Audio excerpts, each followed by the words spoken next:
As A1 Grand Prix prepared for qualifying yesterday, the clouds gathered overhead. The forecast had promised a storm, and it came right on cue. Here comes the rain again, falling on my head like a memory, falling on my head like a new emotion.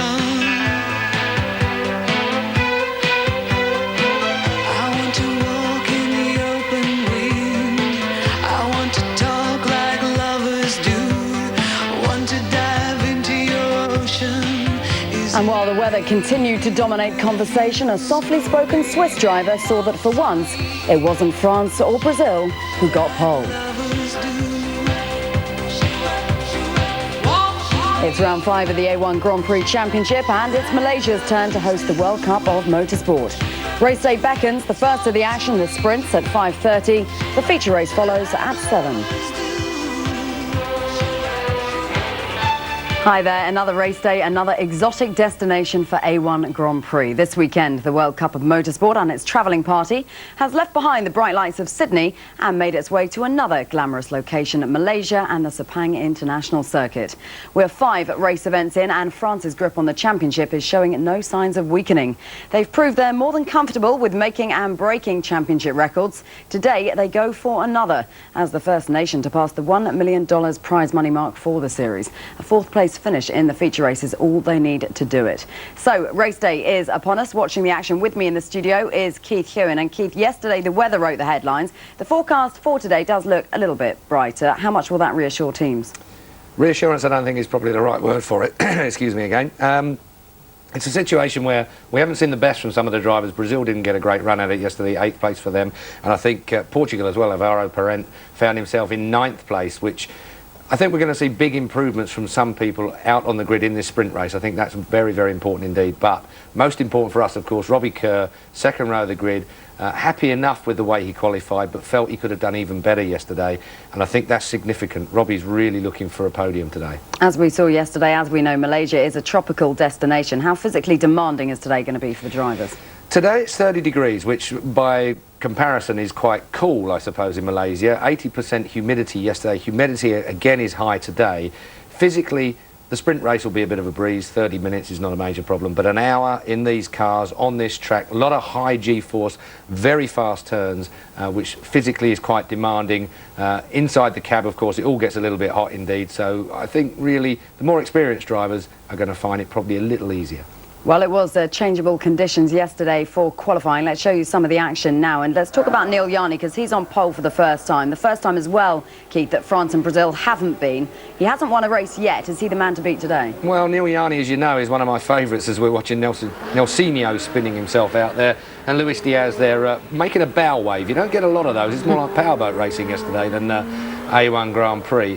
I think Dams again, the French team, an all Dams front row while we look at Brian Herter. Look at that steering input he's having to put into that car. It was difficult to keep the cars in a straight line, but an all Dams, Jean-Paul Driot's team, again, making that front row up, Switzerland and France. And I think Prix probably would have gone quicker yesterday had he not gone out so late. He went out very, very late in the session, after it had already started raining. So it was a remarkable lap from Prix to get that car on the front row. Mentioned briefly Robbie Kerr and Ralph Furman there on row 2 together. Neither side going that quickly in warm-up earlier on today, but how big a battle do you expect there?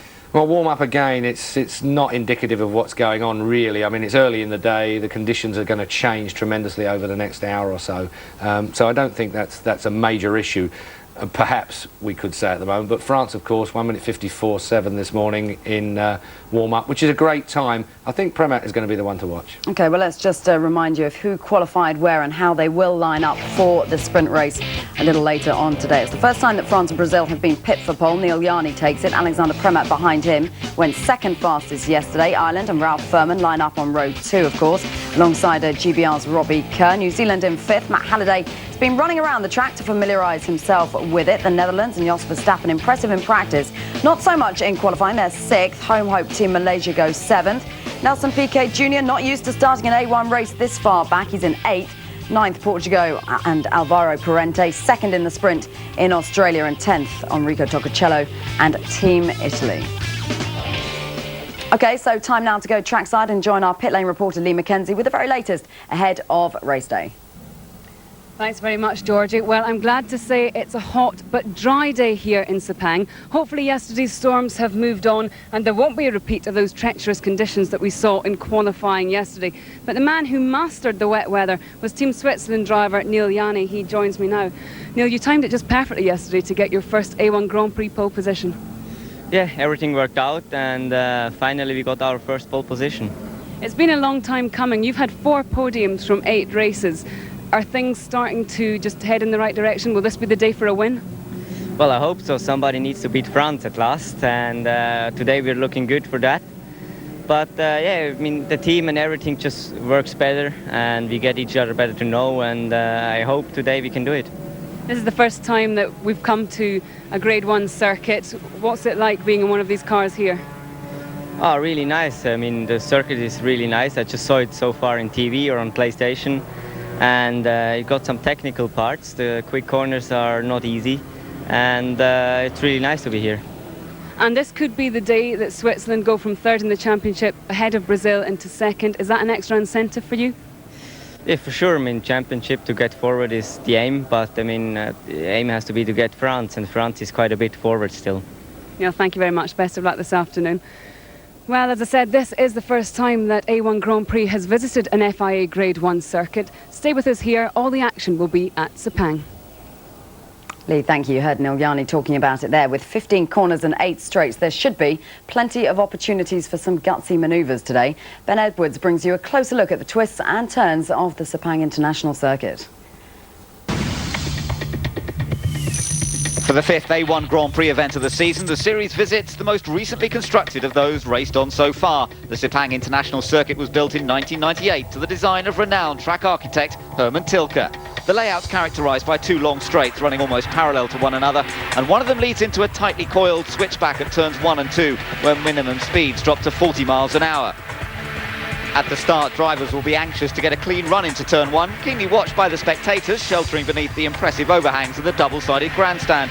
We've seen problems at turn 1 in the past, and squeezing 24 evenly matched cars into the tightening radius corner could be quite a challenge. 1/3 of the way around the lap and we're into an entirely different sequence. Turns 5 and 6, a long fast left followed by a sweeping right-hander.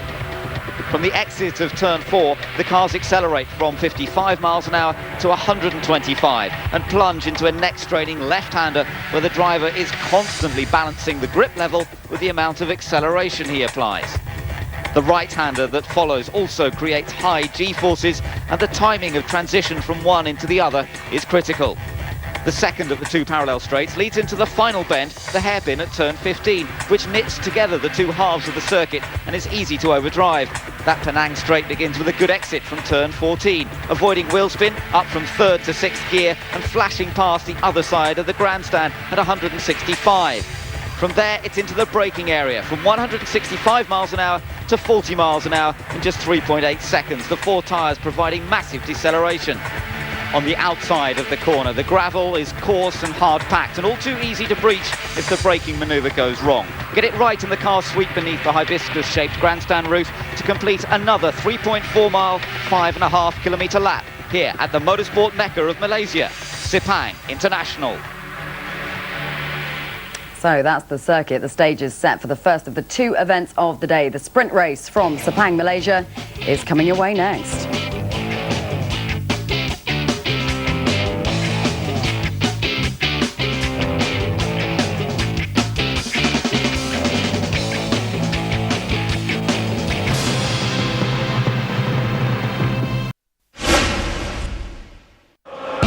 Tomorrow night, Looking for Heskey! Scores! Birmingham play Bolton. Oh, what a goal! He's done it again! For Monday Night Football at 7:30, Sky Sports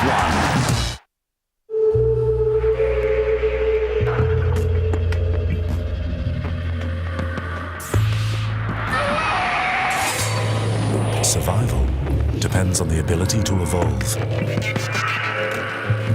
Introducing the most advanced Mondeo yet. The new 2005 Mondeo. Evolution is beautiful.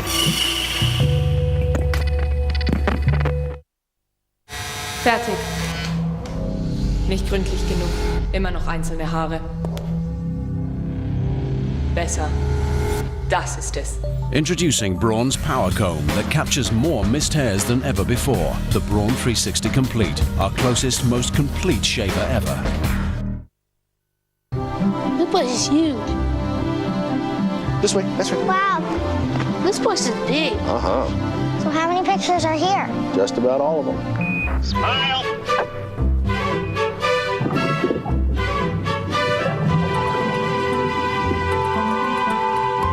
That fire burned every picture we ever owned. But they're still here. Digital. Digital? Dad? The picture's ringing. The man is an artist. No, he's a dentist. We're from the 1893 World's Fair. Digital restoration. That way. Thank you.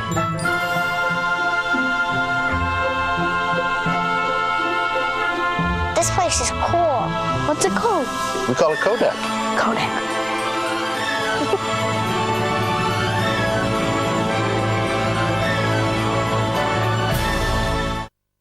As we've lowered the price of our bacon double cheeseburger to 99p, we wanted to make some noise about it. Bacon double cheeseburger, only 99p for a limited time only at Burger King! This year I bought all these presents on eBay. Santa's gonna need a... Laurie, my grandson's gonna love this new karaoke machine. I prefer Wrapping and decorations. Even the stockings for putting under... Dad's kilt! Exactly the one he wanted.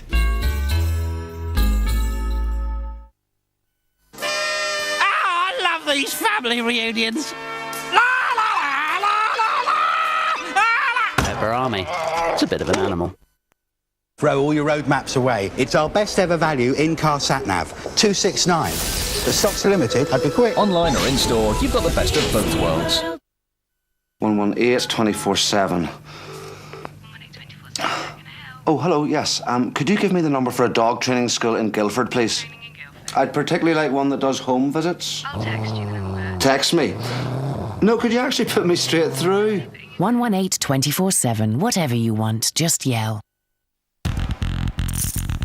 Monte Carlo or bust. The hot shots are in town, chasing a cool $1 million. The Full Tilt Polka.net Invitational, live Thursday 11 p.m. Sky Sports 1.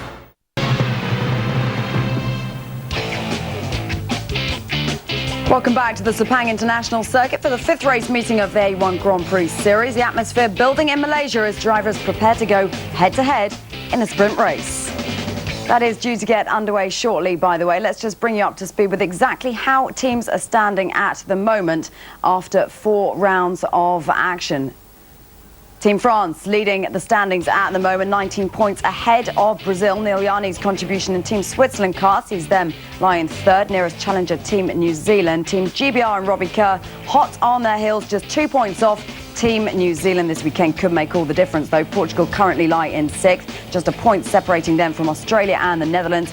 In 9th, Team Ireland, Ralph Furman looking strong here, could move them substantially up the order after today. They're level on points with Malaysia, gunning for glory, of course, on their home track. This is the scene at the moment then, the grid looking pretty busy as the sprint race is just about to get underway, and the stands packed there at the Sepang International Circuit, Keith. Yeah, good to see the heat haze coming up off the track as well. A bit more traditional weather today than what we had yesterday, of course. Golden opportunity here for Neil Yarni to capitalise on that position that he's managed to ease himself into in pole position to the sprint race. Interesting comments that he made as well in the media prior to today's racing, in as much as that he was looking forward to getting a good start with professional drivers around him. A bit of a swipe there at some of the lesser experienced drivers that sometimes you get tangled up with. And of course an opportunity here at a great racetrack. So plenty to look forward to. We're of course just 4 races old in the 12 race series, all to compete for. Let's go trackside. We'll be hearing from our pit lane reporters Lee McKenzie and Gareth Jones. But first we'll join our commentating team of John Watson and first Ben Edwards. Yes, when you've got a driver like Alex Young, of course, who's got greater experience, it doesn't mean automatically that he's going to be faster than his teammate Faris Fauzi. Fauzi is a driver who has yet to attain that level, but is coming up through the various strata of motor racing and taking part, sharing his car here with Alex Young, you see on the left with Faris very happy indeed, and seemingly very relaxed to boot. We're just looking back at some of the pictures there of the presentation that was made and the opening ceremony.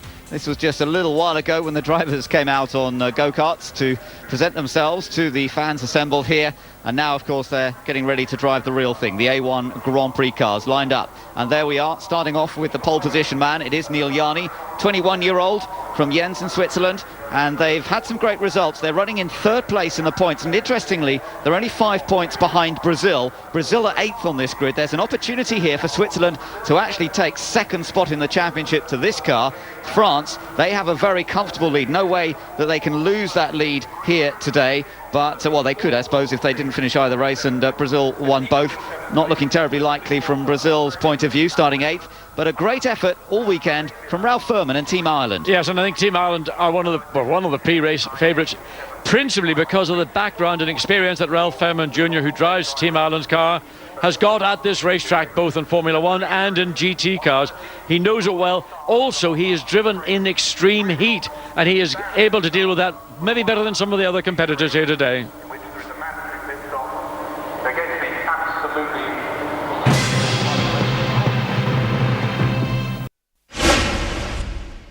Have you ever seen this? Protruding bone, distorted features. I've only seen these mutations once before. You sure you had the firepower to stop him? He was found with his head imploded. What happened? I'm not myself. I'm better. Stay back. Threshold, Wednesday at 9, Sky 1. Hey up, new neighbours. Suppose better go and say hello. Okay. You alright? So you've got the new Safari then? Yeah, brand new. Fancy butchers. Glass roof. Overhead storage. Sat nav. Keeps them out of trouble. My mother bought us that. Overtired. All new Zafira from Vauxhall. Sweetheart. It's this year's hottest DVD. Hey, baby. With killer action and deleted scenes you were never meant to see. This is not my first time. I think we've established that. Brad Pitt. Come to Daddy. Angelina Jolie. Who's your daddy now? Mr. and Mrs. Smith. Take them home on DVD November 25th. Do you know anything about Uslop? Nah, I knew this year, apparently.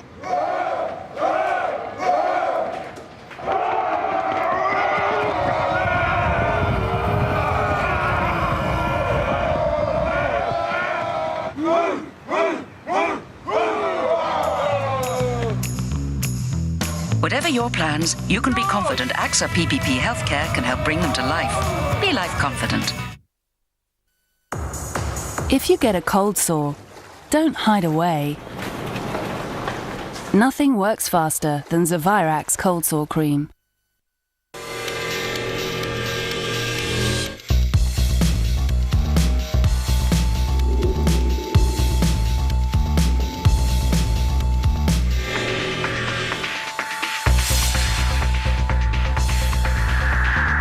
Boss, fragrances for men.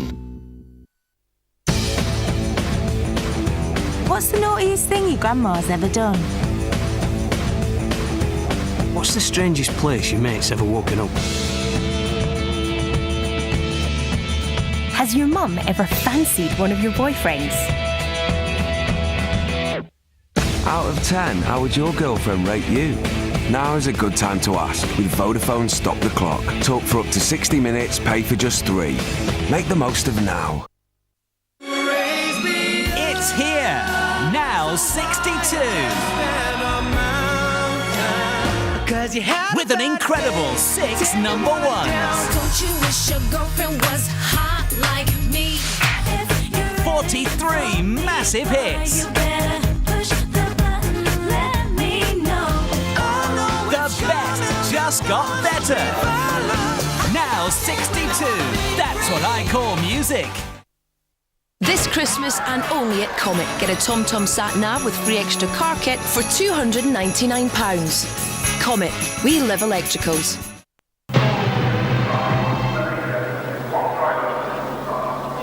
And of the battle between Malaysia and Indonesia, the neighbouring country, is going to be an intense one, of course. Let's hear now from the Indonesian driver, Ananda Mikula.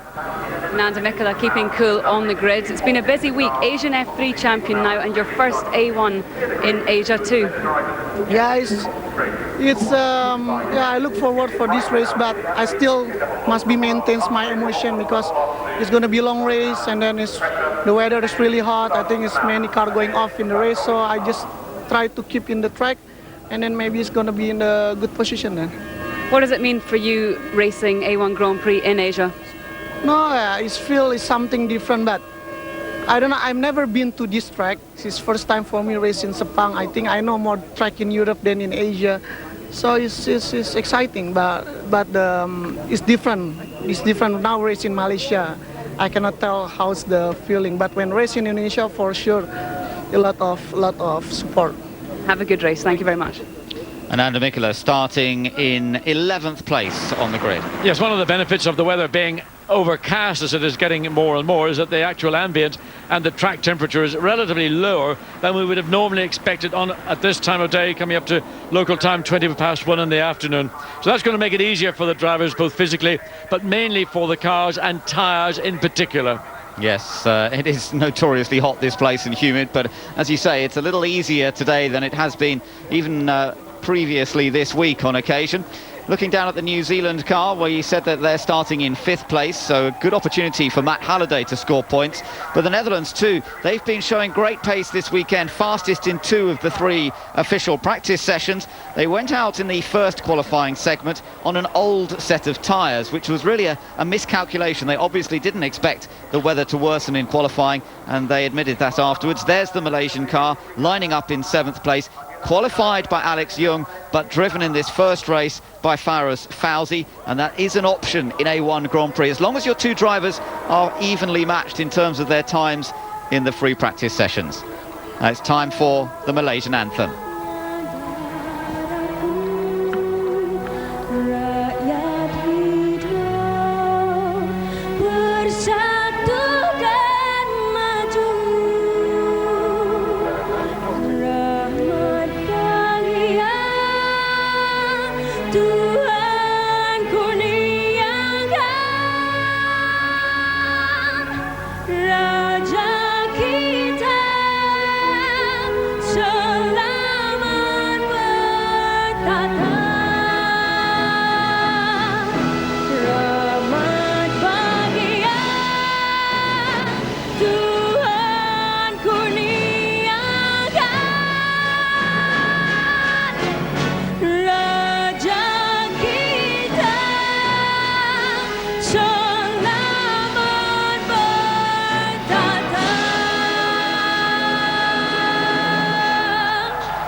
The national anthem for Malaysia, and you'll notice there's an awful lot of yellow t-shirts in the crowd there, and that's because the Malaysian team has been handing out free yellow t-shirts to all the spectators as they've been coming in, and good to see many of them being sported in the grandstand. Yes, and good to see so much local support, because probably only maybe going somewhere like Netherlands with Jos Verstappen and the mob that follow Jos around anywhere in the world, are we seeing that level of support as we just look into Nelson Piquet Jr. starting 8th on the 4th row of the grid.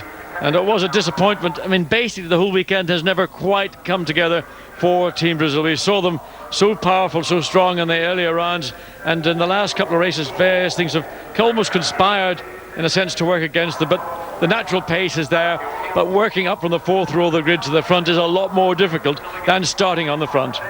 Yes, and his 2nd place under threat from Switzerland in the championship. You're looking at Portugal, they're starting 9th, they're currently 6th in the points. Had a pretty good run in Australia. We're just looking there at Robbie Kerr as he prepares to climb aboard the British entry in 4th place. That matches his best qualifying to date, so that was at Estoril. But remember, at Estoril, he had a clash with Team Ireland, and guess who he's next to on the grid this time? That's right, Team Ireland, Ralph Furman is alongside him.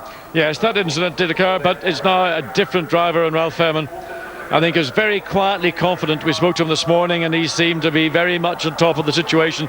They've got a really good package here. They've got a good race setup. They also had a very quick qualifying setup. They also got marginally caught out as did so many people on Saturday due to the rain. Nevertheless, a lot of confidence in Ireland, and I suspect equally with Team GBR. The top 10 rounded out by Enrico Toccacello driving for Italy. He was very quick in the first dry segment of qualifying. He was actually third fastest. It was a surprise to us all that he put in that lap. He hadn't shown great pace before that in the practice sessions. And then behind him we've got Indonesia starting in 11th place. Ananda Mikkola, we heard from him a moment or two ago. As we also heard, he wrapped up the Asian Formula 3 title last week, a couple of weeks ago, and so he's all set now to concentrate on A1 Grand Prix, and he'll be at every single race from this stage onwards. They're on 5 points, same as Italy, interestingly enough, in terms of the series. We've got the USA lining up in 12th place. It is Brian Herter at the wheel for the second meeting in succession. Also drove at Eastern Creek, but he has a different race engineer this weekend, American race engineer Gerald Tyler, who's joined in for this weekend. And Stephen Simpson for South Africa starting in 13th place. Good effort from them. That's their best qualifying performance so far. So once again, let's just take a look at the entire lineup here for the Malaysia A1 Grand Prix of Nations, presented by Astro. It is Switzerland on pole position now. We haven't seen them take a win in the series, but they have had 2 second places. This could be their chance, but France are right there with them. Then it's the Ireland versus Great Britain battle behind. New Zealand, though, got to watch Great Britain because they're only separated by 2 points in the series. The Netherlands, Malaysia and Brazil line up next. It's the first time Brazil not been on the first 2 rows. Portugal and Italy close together there. Indonesia only 1 position outside the points. Remember, points go down to 10th place in both races, and it's the same number of points on offer. 10 points for the win in either the sprint or the feature race. But watch out from a few drivers towards the back here. Canada, Sean McIntosh, he's shown great pace all weekend, and Australia, Will Davison, certainly capable of very much better than 24th. They missed out in that qualifying session, and we're really going to have to try and concentrate a little bit on how much progress they make in this sprint race. And of course, remember, wherever they finish the sprint race is where they'll line up for the feature. Yes, but 4 people like Team Australia. Will Davison, who was very quick this morning, he ended up, in fact, 6th quickest. He didn't complete the last couple of minutes of that session. He's got to be very patient. He can't try and make massive leaps in terms of position into turn 1. It'll end up in disaster if he does that. He's really got to look at this 15-lap sprint race as a position gainer for overall starting grid in the 30-lap sprint race. And as we've seen in the feature races, we've seen there have been on occasions safety car interruptions. So that's the opportunity. You've got to take your chances, not just on the track, but use the strategy available with that mandatory pit stop, which is available for you to do at any point over that 30-lap race. India lining up 15th, their best effort so far. Armin Abraham has driven here in the past, but Timo Scheider, driving for Germany, has not driven here in a race situation before. He was racing on Friday. He flew overnight to be here on Saturday, so he missed the Friday practice, and yet he was 6th fastest after the first segment of qualifying. In fact, he was on the pace on his 3rd flying lap, and an indication as to the confidence that is in with Team Germany. They've got a good car. It's easily adaptable as a driver got into it, even though he was probably quite tired from having taken part in an event the previous day, then flown overnight. Ironically, sometimes when a driver does drive in those circumstances, he drives in a more relaxed fashion. He hasn't got quite the tension that you might normally expect, and surprise, surprise, you do a good time. Now, the trouble comes when you try and go out and improve that. You start to focus, put more effort in, push the car harder, brake later, on the power earlier. Think, where is the time? It was so easy when I was tired, and I can't really make any improvement when I'm actually on, sharper and all prepared to go out and improve. Working our way down the grid, we saw Mexico, new driver Luis Diaz, by the way, driving for Team Mexico, the 27-year-old, who's been running in Grand Am this last year. Then we saw the Czech Republic, Japan and Austria we saw there. Shimoda back after his big accident in Australia. Matthias Lauda driving for Austria as normal. Tengi Zhang is driving for China. Now, he's qualified down in 21st, but he's actually shown great pace this weekend. They were very disappointed, really, with the way that qualifying went, but none more so than this man, Sean McIntosh. Great to pace all weekend. They really thought that a front row slot was a possibility, but it all went to pieces for them. Yes, in the second segment of qualifying, he came round turn 6 and 7, and just ahead of him, a car went off. That was Team Australia, Will Davison, and in effect, it was almost like a sympathy off. I think it just caught Sean McIntosh out. maybe a little bit of inexperience on the part of Sean. Other drivers coming around very shortly after, including stablemate Team GBR, Robbie Kerr, really had no problem at all and set a very good sector time in the very sector that Sean McIntosh had fallen off in. Yeah, they were strange conditions indeed, and it was unfortunate that both Australia, Canada and Lebanon, in fact, those last three on the grid, all had a spin at that particular point on the track. But it's great to see that there is tremendous support here today as we get ready for the formation lap. Engines are being fired up, and Neil Yarni will, for the first time in his A1 Grand Prix career, lead the field away. He is a race winner at high-level motorsport in the past. He was the winner at both Budapest and Monza earlier this year in GP2, so he knows how to lead a race, but he's got to get a clean rolling start. Remember, they'll head off behind the pace car here, and at the end of this lap the pace car will peel into the pits, and it will be a rolling start to get them underway for this one.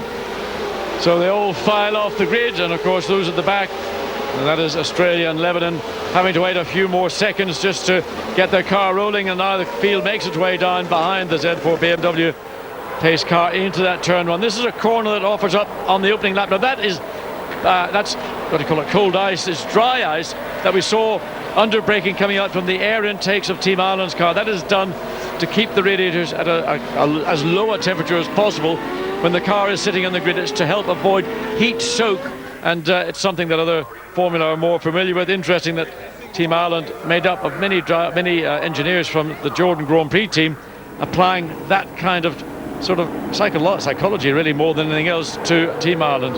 We're just looking through the points quickly, confirming France are well ahead of Brazil, Switzerland, New Zealand with only a 2-point gap over Great Britain. Further down, Australia and the Netherlands tied on 26 points, and of course with Australia starting at the back and the Netherlands starting in 6th place. Good opportunity for the Netherlands to jump ahead of Australia. All these little rivalries that are going on. Pakistan on 4 points towards the back, but India yet to score, and yet they've qualified virtually together, India and Pakistan. Pakistan 14th, India 15th, and if Arman Ibrahim, the youngster for the Indian team, drives a sensible sprint race, he could be on the verges of the top 10, maybe in this race, but certainly for the feature race, and that might give India their opportunity to score points for the first time this season. But Brazil is the one there that's really got some work to do. Yes, well, all the focus will probably be in the first 2 rows.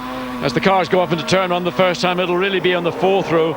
And Nelson Piquet Jr., he needs to be careful not to overrun going into turn 1, because having started principally in the first 2 rows and all the previous rounds, now 2 rows further back on the 4th row, there are cars behind him who will also try to slip up either on the outside or on the inside. He's got to keep an eye on mirrors looking back as well as just looking forward at what's happening to those 7 cars ahead of him. Yeah, Piquet Jr. has had a bit of experience of overtaking in recent races thanks to slow pit stops or penalties, or stalling the engine indeed, as he did at Estoril, so he knows what he's got to do. Now there's Max Welty, boss of the Swiss team, a very experienced motorsport man, John.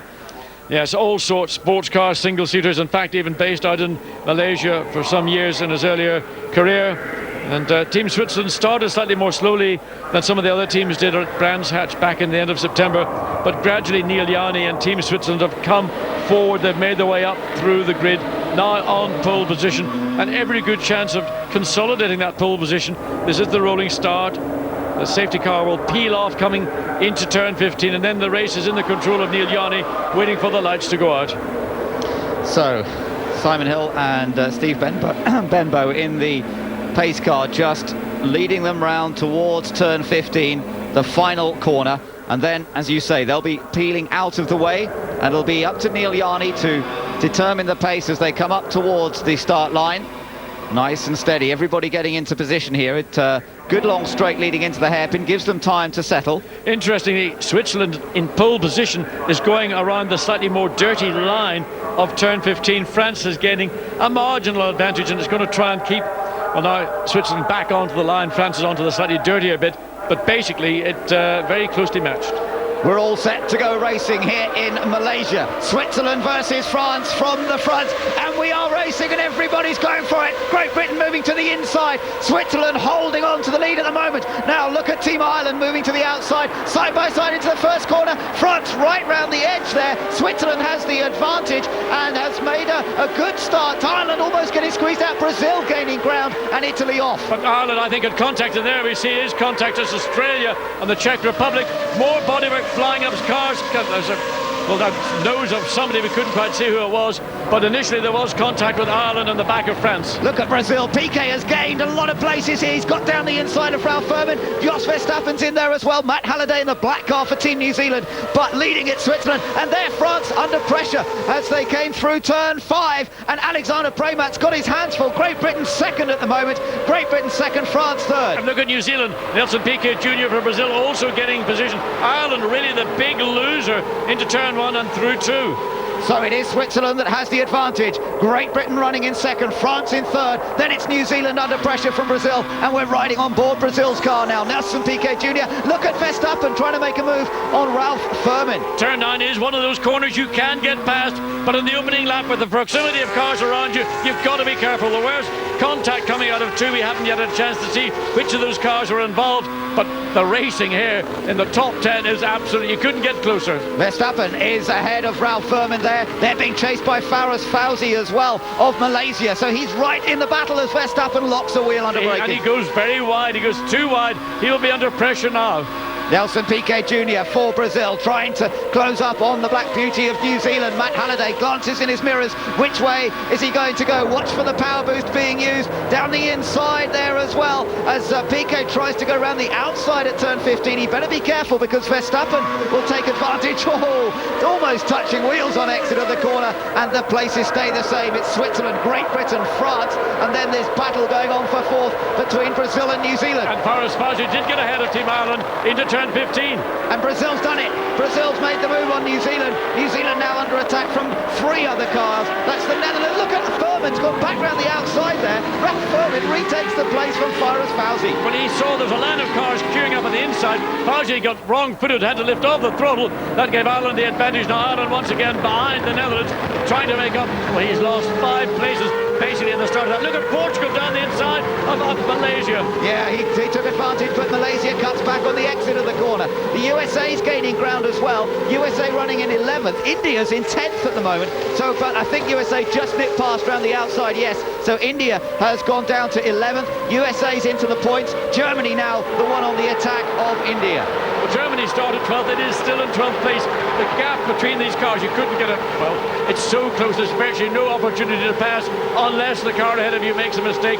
You're not going to really get a run. You need to drop back a little bit. Let's look again at what took place at the start. Well, this was the start, and it all got pretty exciting. Switzerland led away.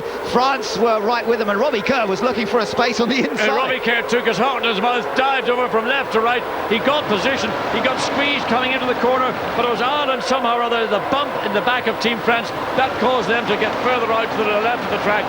Here again, you see the traffic. It's just unbelievable. Yeah, and they were Italy was the victim in the end. They went spinning to the inside, Switzerland leading, but look at the battle for second beginning to hot up. France catching Great Britain. And it was Indonesia that did tag Team Italy. So into turn 15, and France, we're riding on board with Alexander Premat of France, right in behind Team Great Britain. And Robbie Kerr is in second position. He's not going to give that up, especially against the man that's leading this series, or the team that's leading this series rather, and that is France. Behind them, well, look at this little move. No, not quite close enough, although Kerr goes in a bit wide. My goodness, they almost touched. Well, I don't know whether they did touch or not. It was certainly you couldn't have got any closer without touching. That's the penalty of overrunning into turn 1. And again, the same thing can happen in 2. Now the field begins to stretch out. Team GBR on the throttle fractionally sooner as we look into the Team France. So they're working on their little calculator, saying how much time are we going to lose sitting behind Team GBR. I suspect France is capable of running fractionally quicker than Team GBR, but if you can't get position, that's the trouble. Netherlands have managed to get past New Zealand now, so Jos Verstappen Verstappen has gained a position, but it's Robbie Kerr who's under the greatest pressure here. That French car's looking strong once again, but he's got to find a space, and Kerr is not going to let that happen too easily. Brazil is up into 4th. Remember, Brazil started 8th, so they've worked it well in the early laps, but right over the curb goes Alex Prix. Yeah, he ran over the curb. You can hear the bottom of the car rattling over those serrated curbings as he goes into turn 9. And once again, pressure on Team GBR from France. Robbie Kerr, his car, his mirrors are full of Team France.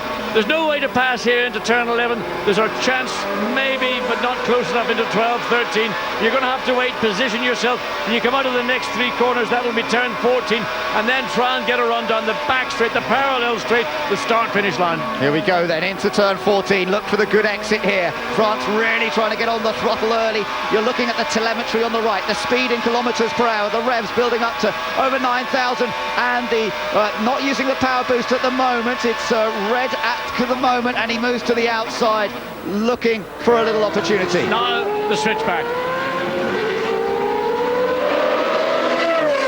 Out of turn 15 they come in. Robbie Kerr looking in his mirrors to see where the French car's going to go on the attack. Up towards turn 1, he's not quite close enough surely here, and Kerr should be able to take the advantage. He's going for the lunge, down the inside, France goes for it. But he runs wide, that's the inevitability of taking that lunge, but he's alongside. There is almost contact. I think there may have been very fractional contact, very right, front, left here, we can't see, but it's still Team GBR in 2nd, France in 3rd. A real battle, what a great fight. It's a dogfight between Great Britain and France at the moment, and I'm surprised the front wing's still on that car, and he's down the inside again. Can Kerr cut back at him on the exit here? But France now has the inside. No, he can't quite do it. Kerr still has the advantage into turn 5. Well, this is a real motor race. This is what we hope to see here in Malaysia. The track is through, it's wide. It gives the drivers a chance to use bits of track where normally on other circuits we haven't seen that level of commitment. Look at Brazil catching the 2 of them as well. So this could become a 3-way race for 2nd position. I told you Kerr would give up on 2nd place easily, and he's fighting his way back here. France have used all of their power boost now. Lock, they're on 0. Little lock up from Team GBR. That's pressure now. France is not in a position to get round the outside, but may try down the inside. Yes! Oh, he's taken advantage of that tiny little error from Great Britain, and now can Robbie Kerr come back at him? He's not in a good position. He's going to dive down the inside. You can't do it into 12. There's no way, it's too fast. Then the switch back for 13, and that place is taken in a real good, honest fight. But pressure now from GBR will come from Team Brazil. Yeah, Brazil's getting closer and closer, and Robbie Kerr, there is Team GBR on the pit wall watching to see what's happening. He fought it as hard as he could, but in the end, just that little error under braking into the hairpin gave the opportunity to Alexander Preymat at the next corner. Now it's Nelson Piquet's turn to go on the attack, and as he comes into 15, the final corner, he'll try and gain the momentum, build the acceleration out of the corner.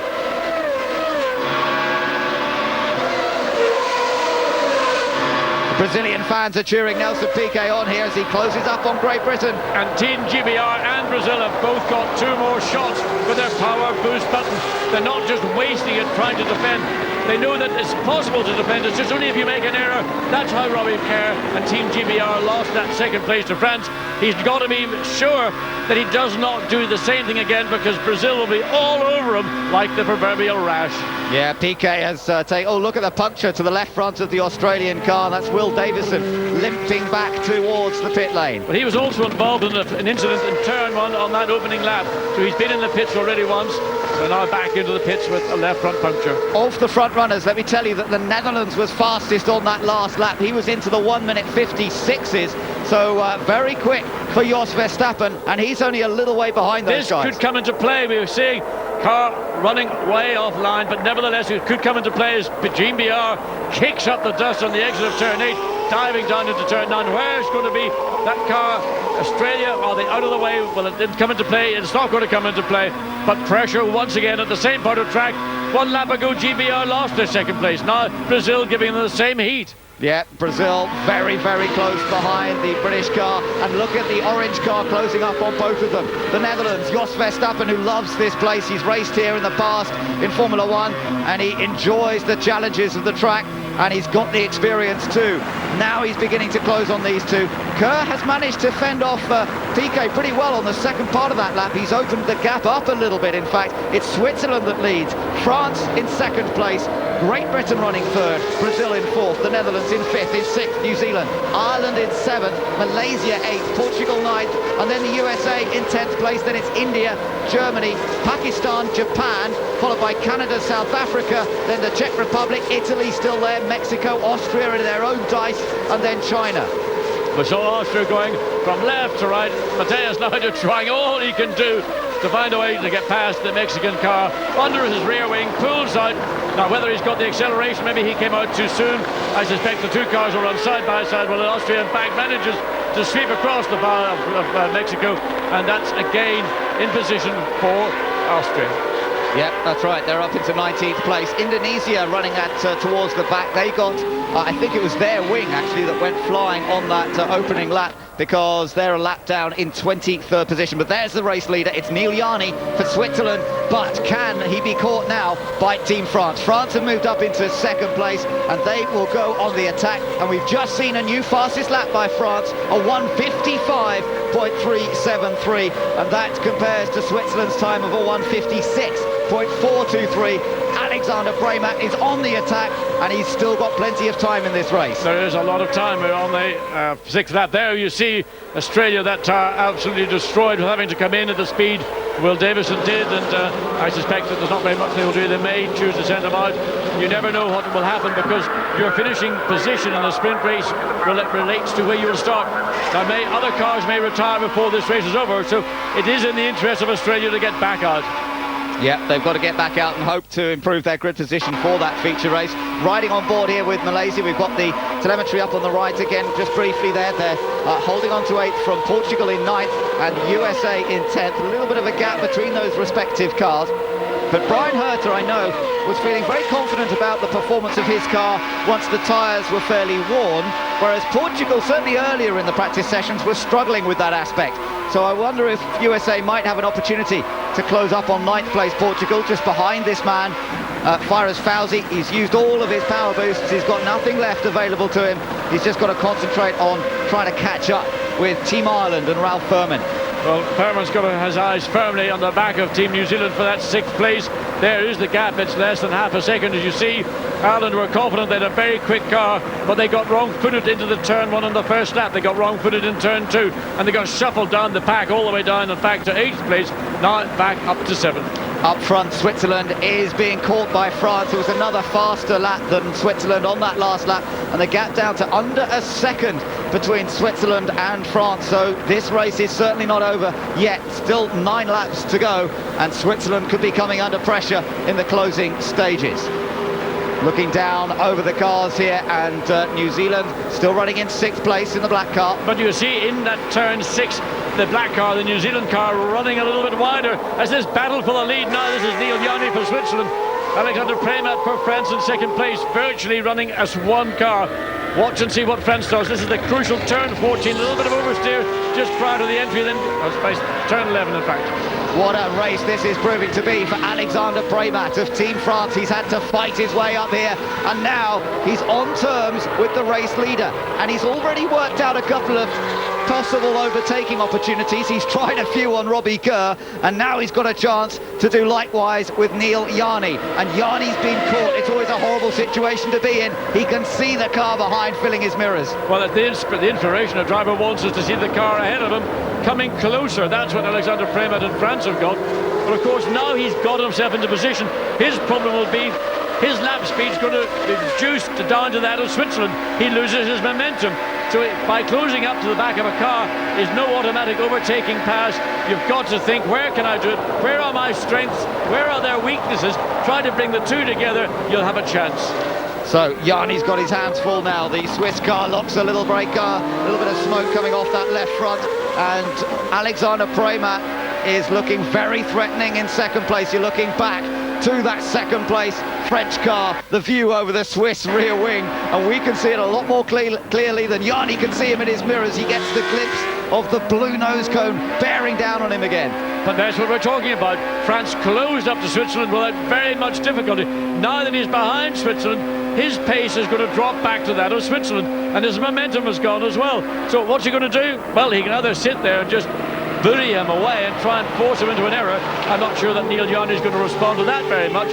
Or he can maybe just drop back, We're on with 8 laps to go, and maybe just try and get another run and capitalise on that speed at a crucial part of the circuit, possibly into turn 15. We know the tyres after a number of laps to reduce the level of grip. That's the same for everybody, of course, but how the driver handles that could make a difference in the closing stages. And turning in here tight, Alexander Preymat looking tidy. He was looking a bit scrappy in some of the practice sessions. Maybe he's got it out of his system because he's looking pretty neat and tidy, and it's now Yanni of Switzerland's car that seems to be sliding around more. Well, I think frankly both cars are sliding, Robin. Look how much Preymat closed up on the entry in the midsection of turn 14.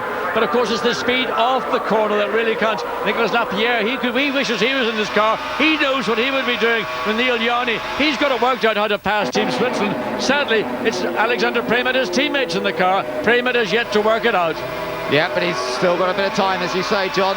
Out of 15, though. Yanni, a good exit from there. Made full use of the traction out of the corner. Switzerland still have 2 power boosts to use, whereas France have 0. So that should play into Switzerland's favour.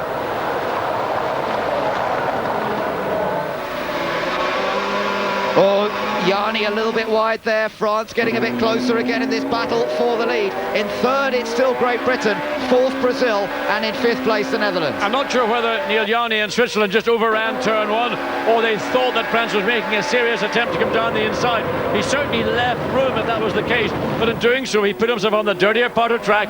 Again, picked up rubber, whatever else is on the track, loses that little bit of grip, allows France yet again to get under the rear wing, coming through turns 5. France's car looks much better. It looks like it's got more balance, it's got more grip, more stability. Yeah, he's able to hold it tight there. He loses a little bit behind the other car, but not as much as sometimes you see following through a fast corner like that. And he still stays on terms. Again, a touch wide there for Switzerland. And the 2 leaders pulling away from everyone else. It's Great Britain holding on to 3rd, though, ahead of Brazil. And then behind them, the Netherlands, New Zealand, Ireland, then Malaysia in 8th, Portugal in 9th, and the USA still in 10th. Well, the little winglets on the side part of Team France's car, you can see them chattering away, and once again gets right under the rear wing of Team Switzerland. Yeah, that was close once more, but not close enough to put the attack. Again, he's quick through there, through the chicane, and now up towards turn 14. This is leading on to one of the long straight. Again, Switzerland cannot get their car in. There's a problem for Neil Yanni. He can't get the front of the car to bite enough to make the apex he wants. That's giving Team France the chance. Once again, Switzerland using its boost button to defend. Yeah, he had to use the power boost there, he knew. And here's a chance for Preymat for France. Oh, he nearly went for it, but he wasn't quite there. Well, that was sustained pressure down that straight. Neil Yanni had to use the power boost button to defend. 1 shot left for Switzerland. France got nothing. Well, this is a great dice between these 2, and France are trying everything here, and Switzerland had that poor exit out of the last corner. Here's another chance, trying to get alongside, but no, again, Yanni holds him off. Wonderful pictures. You can see how close these 2 drivers are at speeds of up to 165 miles an hour, inches to spare, and still France are on the attack. Well, the problem that Switzerland has got is it just can't get the front of the car to turn in. Now, France overruns going into turn 4, lost a potential momentum, recovers because they're both accelerating. A little bit of oversteer as France enters turn 5, but fundamentally, France's car is planted on the racetrack better at this moment than that of Switzerland. Switzerland versus France, that's the battle. Are we going to see somebody beat France here? Well, I don't know. France is looking mighty impressive, but still has to find a way through with just under 6 laps to go. Looks to just try and jostle Neil Yanni, if you like. As we look back, we can see Great Britain in 3rd, managing to stay ahead of Brazil in 4th, the Netherlands in 5th, then the gap to New Zealand, and then Ireland and Malaysia. Nothing much to choose between them. Portugal being caught perhaps a little bit by Team USA, with India in an excellent 11th, 12th for Germany, then Pakistan, Japan, Canada, who started right at the back but is now in 15th place. And then as we look further on down the list, you can see China still running there. They're in 21st position. I'm afraid that Indonesia are out of the race. They came into the pits a little while ago. So the battle at the lead, well, we're still assuming that it is Switzerland leading as they come through this very quick switch back of turn 12 into turn 13. This is the exit, looking towards the exit of turn 14. Ireland have dropped back. South Africa has stopped. It is beached, and that's probably the result of a spin. Somewhere we're not sure. We can't. Could be on the exit of 5. into turn 6.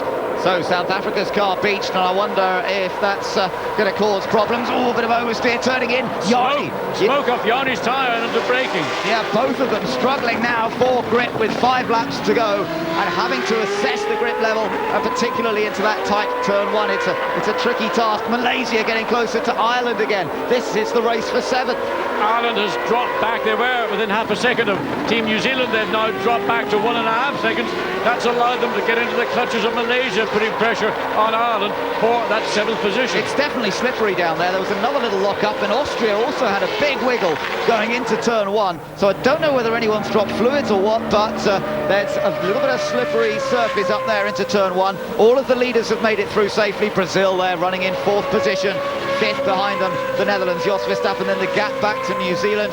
Ireland versus Malaysia. That encounter continues for the moment. They had a great dice early in the race, and then behind them we've still got Portugal and the United States. India and Germany, little to choose between them, and India only 1 position outside the points. They've yet to score any points yet, but India in 11th place, if they could just gain 1 more, they'd be on the points board for the first time. And also 16 years old, India driving with maturity, under pressure from Team Germany. Timo Scheider, a much more experienced driver in all kinds of racing cars, cannot really do very much. And in fact, watching Team India's car, it actually looks to be behaving on the racetrack better than those ahead and behind. Yeah, an impressive run from this young man who raced here at Malaysia when he was 15 years old at the beginning of the year in a Formula BMW race, which he won, and now trying to do likewise in A1 Grand Prix, and this is still looking like India's best result of the season so far. Now, look at Portugal versus the United States. The United States trying to get closer. India using the power boost there, so India maybe getting a chance to close up to the American car, and the USA have used all their power boost opportunities, so they can't do anything about it. Well, the reason that India is able to close down and use the power boost button is because you're watching Portugal and the USA, they're battling, in effect, holding each other up. India's able to focus on catching up to the back of the USA, but of course once he gets under the rear wing of the USA car, he'll also find himself in the situation this car does, with Portugal the car ahead.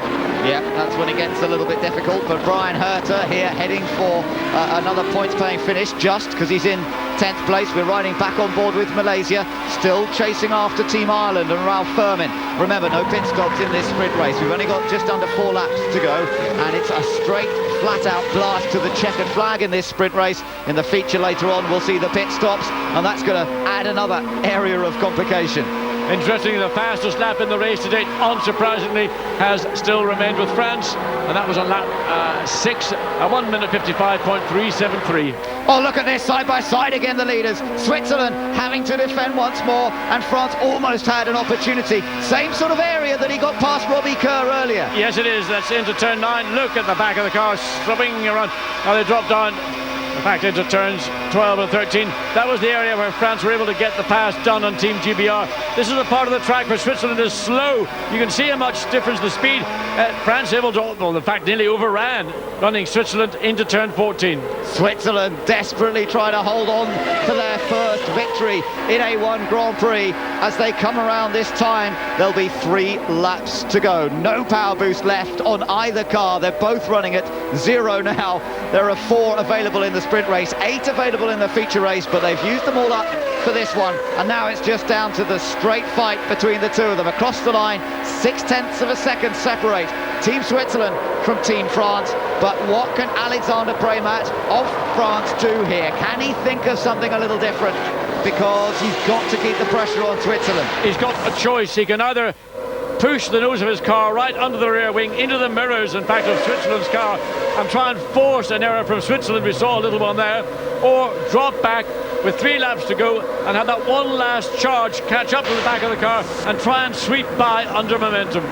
Jean-Paul Driot, the boss of the French outfit, just seeing that opportunity, seeing that it didn't quite work out. And can they keep their run going? They've taken 6 wins in succession in A1 Grand Prix as Team France, but if they're to take their 7th here, then Premat's going to have to do something fairly quickly. We are beginning to run out of laps. Great Britain in an excellent 3rd, Brazil 4th, Netherlands then New Zealand, Ireland, Malaysia there running in 8th place. Portugal still fending off the United States a little bit further back. India in 11th, Germany in 12th position, and Timo Scheider doing a good job considering he's had such a frantic weekend so far. And behind them we've got Pakistan 13th, Japan, Hayanari Shimoda, remember the man who had that big accident in Australia, running cleanly, smoothly in 14th, Canada 15th, and then the rest, Czech Republic, Italy, Austria, Mexico, and there we are with China in 20th place. Of course, Italy, the car we saw, the blue car. Look at this. This is, again, out of turn 14. The very unusual line that we see Team Switzerland take through turn 14. It actually causes, I think, Team France to have to back out of it. Now, that, I think, might be a bit of clever driving in the part of Switzerland, but basically, I think he hasn't got that much grip. Here's a chance for France as they come out of turn 15. He's got to get himself into position under acceleration. He should accelerate that little bit quicker than Switzerland's able to do, but the gap, once again, opens up fractionally. Oh, there are only 2 laps to go, and look how close the French car is. Yanni holds it tight to the inside. France is going to have to try and go around the outside. Can he do it? Right round the outside into turn 1. There's not much grip up there, and Yanni played that cleverly, held the inside line, said you can try the outside if you want to, and Premat tried it, but he found no grip. And that's good driving under extreme pressure from Neil Yanni. He knew that he was under pressure. He knew that he could be potentially overtaken in turn 1. So he pulled, he made that one permitted move. He pulled to the right-hand side of the track. It gave him position entering turn 1, and it therefore kept the control of the lead in the hands of Team Switzerland. So he's got to carry on doing that from his he's point running of view. wide here. He does turn in much later there, though, at turn 5. We've seen that throughout this race so far, but again he's a bit wide. Oh, and look at France almost oversteering off the track there. Great driving from 2 youngsters who are trying to make their names in the sport and have got great opportunities ahead of them. Neil Yanni already got chances with Red Bull. Alexander Premat trying to establish his name, and he's doing that this year for Team France in A1 Grand Prix. Look how close he is again. The trouble of out of turn 9 is getting the power down. The tyres are crying, we've had enough. It's difficult to pick up the throttle without getting wheel spin. Here, out of turn 11, the run now down into turn 12. Once again, the opportunity will lie with France to just get themselves positioned in such a way that they can come off this turn 14 quicker than that of Team Switzerland. Now again, that's the very wide and late entry of Switzerland. It causes France to lose that momentum. What they gain in the middle of the corner, they lose in the exit. Yeah, he's trying to get it as straight as possible, but now he's going to have to keep to the inside again, surely. Here's an opportunity for France. They've got to go to the outside. Can he make the run work down the outside? They'll be going on to the final lap as they come across the line this time. Again, he couldn't make it work, and they both slide and slither over the curb on the exit. But it's coming into turn 1 on the final lap of this 15-lap sprint race. France is going to once again go to the left. Switzerland is going to stay on the right. He stopped alongside sooner than he was the last lap. He's going to try and go around the outside. Yanni locks the wheel under braking. They're round the outside there. France almost has it. Almost has it. They might have the inside line for the left-hander. Team France takes the lead but runs wide on the exit. He's got it. He's got the lead after fighting and defending the 2 drivers. It is now a change of position. But between Switzerland and Yanni, he's looking to come up the inside into turn 4. Oh, look at that's illegal. That is a double move. That is illegal. He's down the inside. They're side by side again through turn number 4. But now France has the inside line for the next left-hander. I think that France could be penalised. They made a double move, an aggressive double move. They moved first to the right to defend it, very aggressively back to the left. Race director Tim Schenken, I hope you're watching the screen. Well, I'm sure he is. Everyone's fixed to the screen at the moment to see whether Switzerland can come back at France here, because France have managed to fight their way through into the lead of this race in the final lap, and now beginning to just ease away from Switzerland. It doesn't look as though Neil Yanni's got anything left here to try and re-challenge. He did have another go, but now Alexander Premat is definitely pulling away. France are on for their 7th successive win in A1 Grand Prix, but boy has he had to fight for it. He had to fight for it. He did fight for it. He showed the spirit you'd expect from a racing driver, but I still contend that that manoeuvre, that second manoeuvre to block going into turn 4 might be one too many. But of course, in a racing situation on the final lap, a little bit more latitude is shown. We've seen a stunning race from these 2 drivers over 15 laps. Would it be too harsh to penalise him, or would you say, in the heat of the moment, but don't do it again? Well, we'll wait to find out. But France have grabbed the victory on the closing lap here. And as they come out of the final corner, it's victory number 7 for France. Second place goes to Switzerland, who led for so long, only to lose out at the last minute. Great Britain takes an excellent 3rd place. Brazil 4th, Netherlands 5th. Then New Zealand coming home here in 6th, but chased hard by Ireland. 7th place for Ireland, 8th for Malaysia, and then Portugal in 9th position, just fending off the United States across the line, and then India getting an 11th place finish. So a good result that for India, not quite in the points, but it's their best finish of the season so far. Germany 12th, Pakistan, Japan, Canada, Czech Republic coming through, Italy, Austria, Mexico and China. But the French team, well, they can't quite believe it. The sense of relief down there, the smiles on the faces. Nicolas Lapierre there looks delighted with the headphones on. Alexander Preymack fought his way. He didn't get a particularly good start, a good first lap, but he fought his way past Great Britain and finally found a way past Switzerland on that last lap. Well, Switzerland for the last 5 laps had really been struggling. They were slow out of turn 14. They had to defend into turn 15, and once again going through 15 they weren't getting off the corner as strongly as France, and that was the way that this battle ultimately ended. But in fact it went all the way to turn 4 before it was conclusively France's race. Well, that was a real motor race. That was absolutely brilliant. Exactly what we were hoping to see here in Malaysia, and the boys delivered. Team France working their way to the front. Great Britain also drove superbly. Couldn't quite keep France behind at the end, but he certainly made him work for it. And Great Britain have taken a 3rd place finish there, and by finishing several places ahead of New Zealand, it means that Great Britain will now be 4th in the series. So good effort from Robbie Kerr.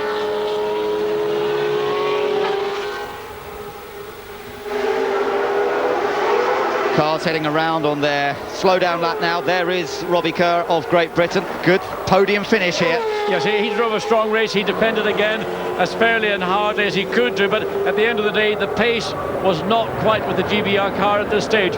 Team France and Team Switzerland clearly that little bit further down the road in terms of understanding and whatever development they've been doing with their A1 GP car, to the point that they're able to dominate the first 2 places on the podium. Confirmation of the result. France take the victory from Switzerland, Great Britain and Brazil, with the Netherlands, New Zealand, Ireland, Malaysia, Portugal and the USA finishing out those top 10 places. But there is the man, Alexander Preymack, desperately trying to get his steering wheel back on. And he will know that this win means a lot more than most, because he had to work for it. It wasn't a question of just getting out in front and staying there. He had to fight his way through, and he did so. And just on that last lap, managing to get round the outside into turn 1, just had enough of the car ahead to be able to get into the left-hander in front of the Swiss machine. And from there on in, he managed to control the race. I wonder if we're going to see a big smile on his face, but not just yet, and I wonder what the reaction from Neil Yarney will be. Well, I think there'll be a mixture of, I was a bit robbed there, wasn't I? Because I think that Yarney came back very strongly in turns 2, and in fact was in a position to retake the lead because of the aggressiveness of the defence from Alexander Preymack and Team France. I think there's still a little issue which may have to be addressed. But because it occurred on the last lap, and a lot more latitude is given to 2 drivers racing for the lead of a race on the last lap than would maybe occur in the earlier laps or mid-race. Shaking the hand there from Robbie Kerr. The 2 of them had a wonderful dice in the early stages, Preymack and Kerr, and a good amount of respect, I think, between the 2 of them for that. So another French win, the 7th in a row. Reaction from an exhilarating sprint race in Malaysia to come.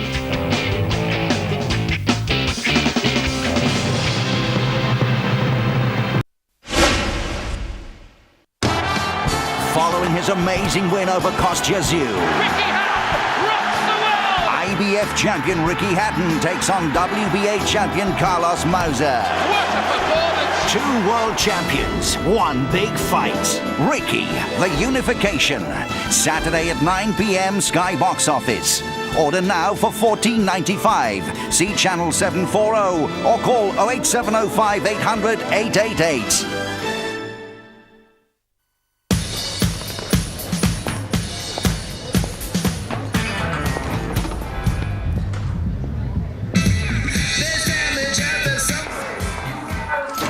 Take your music everywhere. The BMW 1 Series. With an iPod connection, every one is full of surprises.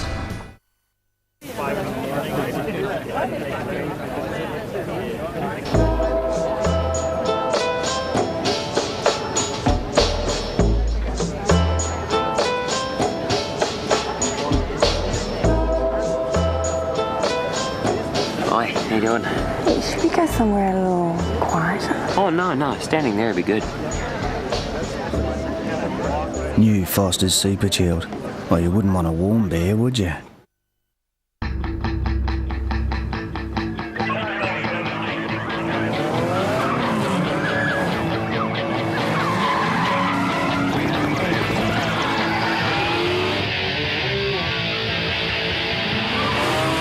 Need for speed most wanted.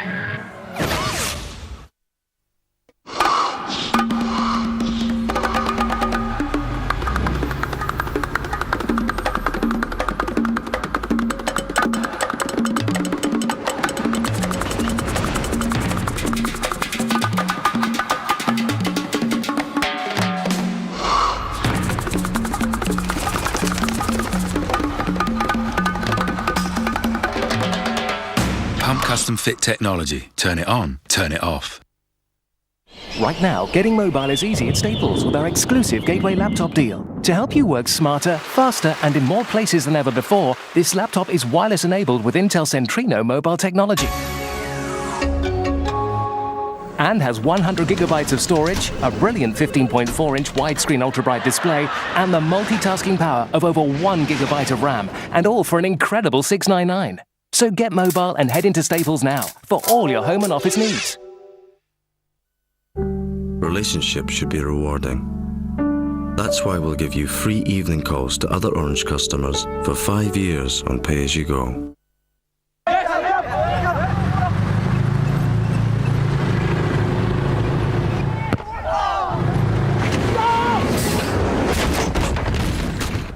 Straps ain't gonna hold the weight. You'll have to get a chain on it and get a couple of chairs to be over this in no time. Okay, we'll have to drag it up with the drops in. Maybe we can get some rope down here with some straps around it. Stand on both sides and I'll jump over the top. Oh, no, it's a waste of time. Just get him to bring Judgment is just one of the qualities you need for a career as an army officer. Nah, this doesn't look good. We're leaving it. Come on, it'll be easy. 2 minutes, Mum. It's not worth it. Come on, back in the trucks. Let's go then! Explore your potential at officerqualities.mod.uk.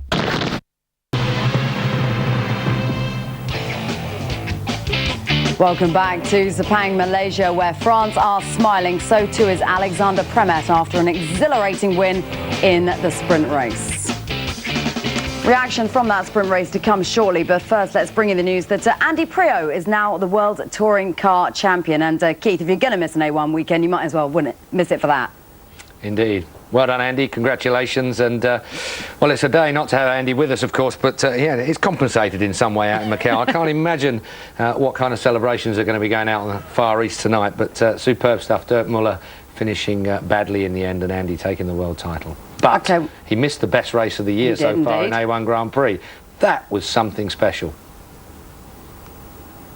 We were worried before that sprint race took part. Well, I was particularly concerned that we were seeing something a bit predictable among the sprint races in previous races, but not so this time. It couldn't have been more different, and I take back everything I said. Well, I think there were two parts to that race. Robbie Kerr, for instance, did a brilliant job. Team Ireland faded from the start, which was a bit of a shame for Ralph Furman. Robbie Kerr did a great job to come through in third place, but Premat, with Lapierre watching on, really was working very hard to pass Neil Yarni. Neil Yarni did everything right, and it will be interesting to see whether John Watson's comments about that aggressive blocking manoeuvre that Team France actually enacted.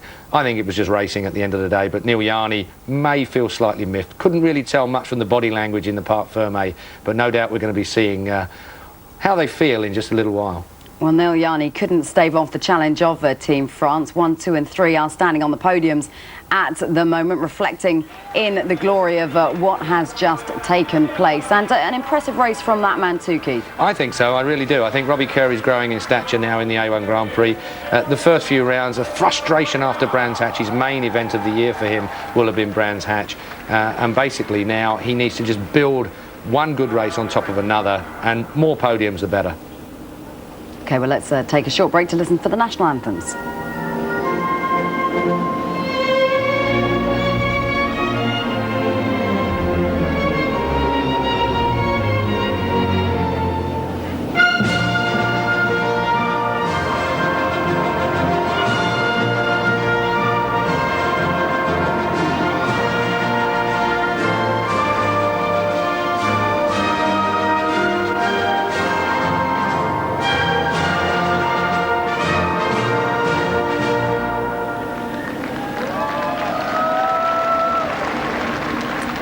Alexander Premat enjoying the moment. Wasn't made quite so easy for him for Team GB. We'll take a look at that in a moment. But first, let's take a look at the start of the sprint race, because quite a few changes taking place here, Keith.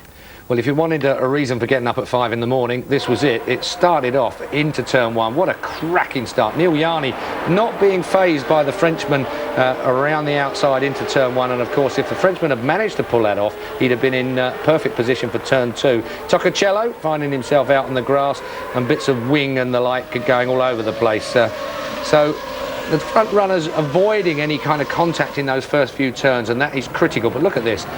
Premat really looking for every which way round. Now, Brazil, we didn't mention much about Brazil. Brazil put our man, Robbie Kerr, under a lot of pressure for a lot of the time, and that's why I think Robbie Kerr had such a good drive. Nelsinho looked to me like a man that was heading for the podium. Robbie Kerr held him off. And with 12 laps to go, it was something of an epic battle, wasn't it, between Robbie Kerr and between Team France? Yeah, I mean, Premat... yeah, we talk about the Dams team. They are superbly well sorted out. And Premat, he was held up a fair bit by Robbie Kerr. I've got to say, Neil Yarni managed to get away a little bit. Robbie Kerr just not on the same pace as the French car for whatever reason.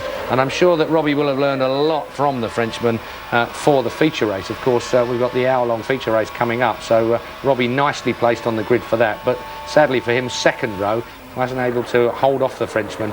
He just slid on. He's majestic, isn't he, Premat? Although... having said that, Kerr came straight back at him and squeezed his nose there. And the Frenchman was very lucky not to lose his nose in that particular incident. And if he had, that would have been game over as far as Premat was concerned. And we wouldn't have had the cracking race that we had in the end when France caught Yarni. You mentioned that, and talking of battles, the Swiss and the French went to it, didn't they? Hammer and tong right to the very end of that race. Well, Alexander Premat, he's given himself a bit of a hard route this weekend. I mean, qualifying, he went out a little bit late, so, you know, even though he looked like the fastest guy in qualifying, he couldn't really stick it to the track in that slightly wet second session. He gave himself a bit of a job to do in the race, in the first sprint race. He's going the hard way around, but it's all coming out right. How well did Neil Yarni do to hold off Alexander Premat for as long as he did? Well, Neil Yarni, bearing in mind he comes from a very, very good race team. GP2, he's particularly good in GP2. He's won races at GP2 level before. The pressure he's been used to, it's not something that's going to faze him. This was a motor race that he knew he needed to win here. He had an opportunity to win it here and gain some of those points back over France. France are the runaway leaders in the A1 Grand Prix series, and really Switzerland needed to make this work. And of course, with Brazil being well back as well, France are extending their lead all the time in this championship. What it does mean, Keith, is you mentioned the Dams team, is that both cars in at 1 and 2 in the end, both run by Dams, as is Germany. How big an advantage is that when it comes to sharing data? Some of the teams not happy that this is happening. I think what we were seeing at that particular point there on the racetrack, that's not down to data, that's down to determination at the end of the day. That's come down to drama and driver. You've got to be aware of the data situation. There's 3 cars in the Dams team, Germany, Switzerland and of course France. Data is tremendously important in motor racing. Whether at A1 GP level it is crucial, I don't know. Let's just briefly mention Ralph Furman, because he started in 3rd and didn't end up exactly where he wanted to, I suspect. Very disappointing for him, and he had great expectations at this racetrack. In the press that we received from him last night, I mean, he was really looking forward to it and looking forward to a podium. He's been thwarted in his efforts, and I'm sure he's not happy with that. OK, thanks very much for the moment, Keith. When we come back, reaction once more to that sprint race, and we'll look ahead to the feature race, and in particular, pit stops, which could prove crucial today.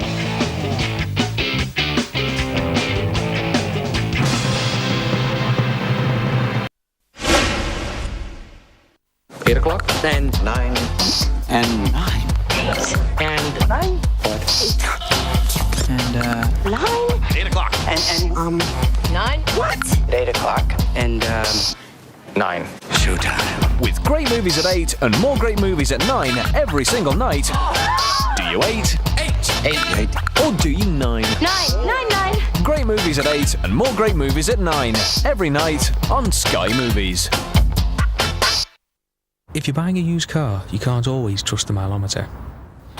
Now, it might sound obvious, but don't forget to check the pedals, steering wheel and driver's seat.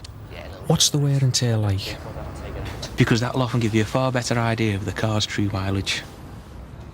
What about these hubcaps? Yeah, that's them, the original. Yeah. France. Britain. The Eiffel Tower. Blackpool Tower. Jules Verne, Jean-Paul Sartre, Baudelaire. Shakespeare. French car. British designers. The new Clio, twice the va-va-voom. The most romantic city in the world. Let's see.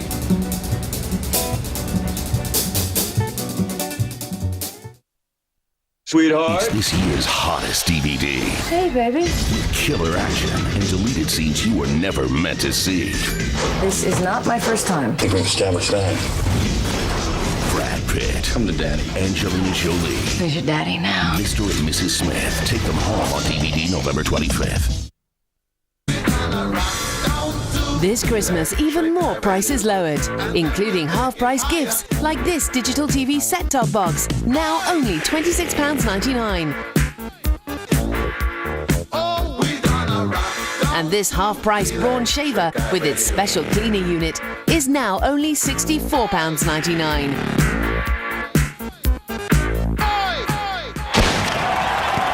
Curry's, always lowering prices. These family reunions. Pepper Army. It's a bit of an animal. Peter Kay's heading your way in Max and Paddy's Road to Nowhere, the show everyone's talking about. That'll ding-dang do for us. On DVD now. Hey, you know what I mean? So good, mate. Oh, hold on here. Hello? Sarah? It's babysitter. Yeah. What's up? Oh, okay, put her on. Hello, Brittany. It's Daddy. You what? She's having nightmares. About the wardrobe monsters. There's no such thing as wardrobe monsters. It's the burglars that breaking through the window. That's what you want to be worried about. Sweet dreams. She's gone. 2 more lambooners here. What?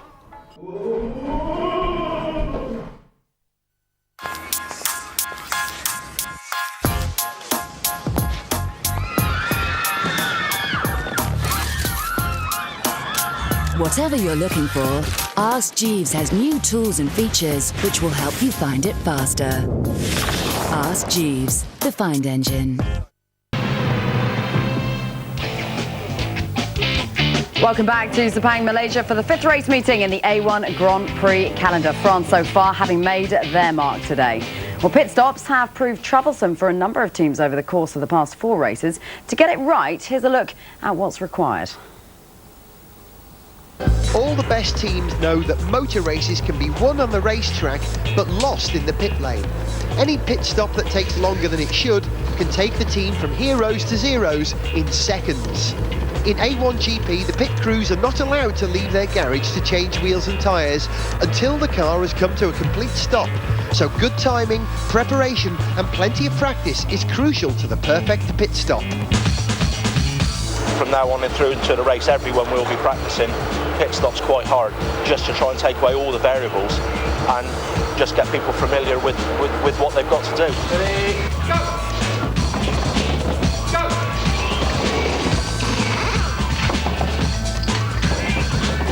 We practice as much as we can, but on the race day, the atmosphere is completely different. With attention, everything can go much quicker or much worse. Oh, they've got a problem with this left front, John. He's definitely got a problem. I'm not quite sure what they're going to do here. What a disastrous stop for Brazil. It's all a question of rhythm and getting it together right, and that's vital because it's vital seconds which are far harder to pick up on the circuit than in the pit stop. And if they get it right and can pick up, that 5 or 6 seconds, then we're in the business of trying to win. So the pit stop part of the race is very exciting. You can win or lose the whole race on the pit stop. So the orchestration and the choreography is vital. Here comes the French team. They go to work. 3-4. Great stop. So that's how to do it. Pit stops have been something of a defining factor over the past 4 race weekends. And Keith, are there indications that teams are now starting to get to grips with pit stops? Well, I like some of the terminology that was used there. Choreography, of course, was one of them that I particularly like. But of course, it needs to be that, though, doesn't it? Well, round 1 was amateur hour, wasn't it? There were clearly teams that hadn't done enough work. Clearly, they hadn't perfected the art of it. And clearly, if you're going to spend just a few more seconds in pit lane, it can give an advantage to another team. France and Britain particularly were the fastest teams at the beginning of this series, but everyone else is catching up. And I don't envisage the same kind of problems as we've had in the early rounds. It does make the difference, though, doesn't it, between a win or not? 100%, especially in only a 1 hour long race. At the end of the day, as I said, if you spend 2 or 3 more seconds changing your wheels, or indeed breaking the rules. Remember, if there's more than the team members that they should be out from behind the garage, or if they exit the garage too soon before the cars come to a stop, they will get a drive-through penalty. How tough is it all made by the fact that you're not allowed too many mechanics out there to help? Well, I think there's been formulas like this before. Somewhere like Sepang, where you've got a big, wide pit lane and lots of room, not a problem to have people out in pit lane. But some of the tracks we visit with A1GP, pit lane is very, very small. The fact of the matter is you've got to restrict the amount of people that are fooling around with hoses and guns and all the rest of it out there. It's a safety issue as much as anything else. Well, let's hope it's a success story for teams in the pits during the feature race due to take place a little later on today. A fortnight to go, by the way. Hayanari Shimoda, on his debut, crashed out at 165 miles per hour in Australia.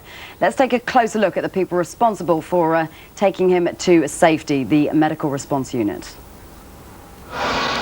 Sometimes the racing gets a little bit too close. Drivers need to be able to survive their crashes, especially when the car doesn't. In line with FIA safety regulations, the A1GP designed to absorb massive impacts and protect its pilot. But driver safety doesn't stop when the car does. Motorsport is a dangerous sport. I think that's part of its appeal. But in terms of safety, it's now as safe as it's going to get for a long time. We have several vehicles around the circuit, medical cars with doctors in, mostly anaesthetists or emergency doctors. We have rescue vehicles to cut people out of cars if there's an accident. We aim to be with well under 90 seconds. The reality is we'd probably be there within 15, 20 seconds. Okay, guys. The extrication team who remove a driver from a car are very disciplined, highly skilled and extremely well rehearsed. What we're aiming for is a casualty-centred rescue. We will get the driver out at the rate that is safe. If the driver has lower limb injuries, the last thing we really want to be doing is pulling those limbs about. If the casualty is unresponsive, has no airway, basically is not breathing, then we will do everything we can to get the driver out quickly. But the assessment is made by the medical delegate and by the doctor who is in charge of the extrication team. When we get them out, we bring them back in the ambulance to the medical centre, where we'd have at least one helicopter on standby, and then we'll examine them and make the decision whether, there's no injury really, or a minor injury, or whether we need to transfer them by air to the nearest hospital. Here we've got 111 doctors and paramedics at the circuit, and they're working with the hospital to have a radio linked so they know if there's a problem and we're going to bring anyone to them. Hopefully we won't use these skills in the future, but if we do, I'm confident we'll do it to our best.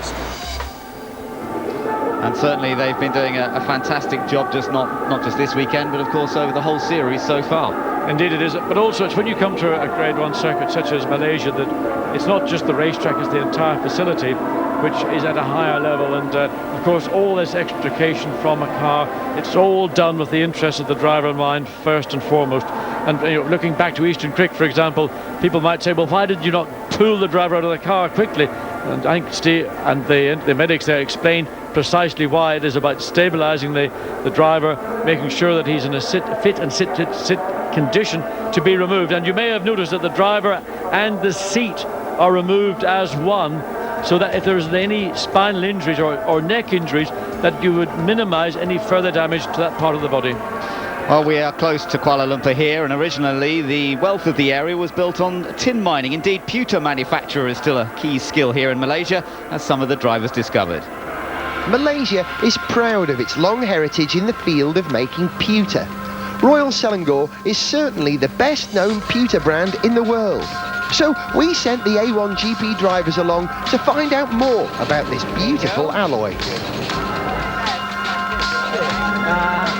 So once the drivers had learned all there is to know about pewter, they were set the tricky task of producing something out of the alloy themselves. The best one. Best ever, man. It's the best. Okay, let's polish the bowl. Maybe my next helmet, huh?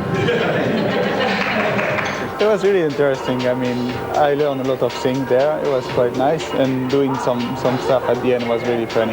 Best bit must have been probably making our own little saucepan right at the end, I think. We got to use a hammer, so that was always fun. Pounding away things, maybe if we had a bit of aggression. No, it's good to come and have a go, and shows how good these people are at their trade. Well, I liked the melted pewter. That was fun. Too bad we couldn't play with it because it's a little too hot. It's something that we learned in school, and now we come back and see all these things. It was very good. I was really quite surprised about the handmade things and I'm quite happy I did my ball. I'm gonna send to my mother, and she's gonna be very happy. And she's not going to have a surprise now, is she? Yeah, no, these Brazilians, they're all mummy's boys, aren't they? Well, that was a bit of fun and games for the drivers earlier this week, and the Malaysian spirit very important here this weekend. Enjoying the more of a display down there on the start-finish line for the people in the grandstands. We're in the interval between the two races here at Sepang International Circuit. We've had the sprint race, we've seen a victory for France once again, but it was a wonderfully closely fought race, and they had to work their way through to the front, and they're going to have to do it from pole position next time out. Of course, it'll be a standing start that they'll have to look forward to. Certainly seems to be a lot of support for A1, a lot of people knowing exactly what's going on this weekend, and of course we're just over the road from the airport, so the links into this track very, very straightforward, very easy. And the next round of the championship coming up in Dubai in a few weeks' time really is chasing the winter sun, although I have to say, John, we're a bit lacking in sunshine today. The sun's certainly not shone at this part of day, and this morning was lovely, but of course we're in the monsoon season or close to it, and in the afternoon as the temperature builds up, it then draws in the clouds, and so far we've managed to avoid it. There are patches of blue sky around, and there are the odd dark cloud looming over the circuit, but inevitably at some point we'll have a little shower. Hopefully it'll be once everybody is packed up and can relax and enjoy the fruits of their successes, or maybe drown some of their sorrows. Yes, depending on whichever. So as the fun and games continue down here and the drivers and teams get to work on the cars, we know that the climate here normally is extremely hot and muggy, and for the drivers themselves, physical fitness is crucial. The boys were getting in extra practice earlier this week. Driving an A1 GP car is physically demanding. The drivers are pushing themselves to the limit at even the coolest of races. But add to that the high temperatures and increased humidity of the climate here in Malaysia, and racing becomes tough. So how can drivers prepare themselves for racing in difficult conditions? Stuart Wilde, a human performance director, explains. We would try and get here quite early, which is what we've done this week, and train a lot of the time outdoors so we can actually get used to the temperature, making sure that we do some work that will prepare them. So they're doing some gentle exercise, but they're outside and their heart rate's up.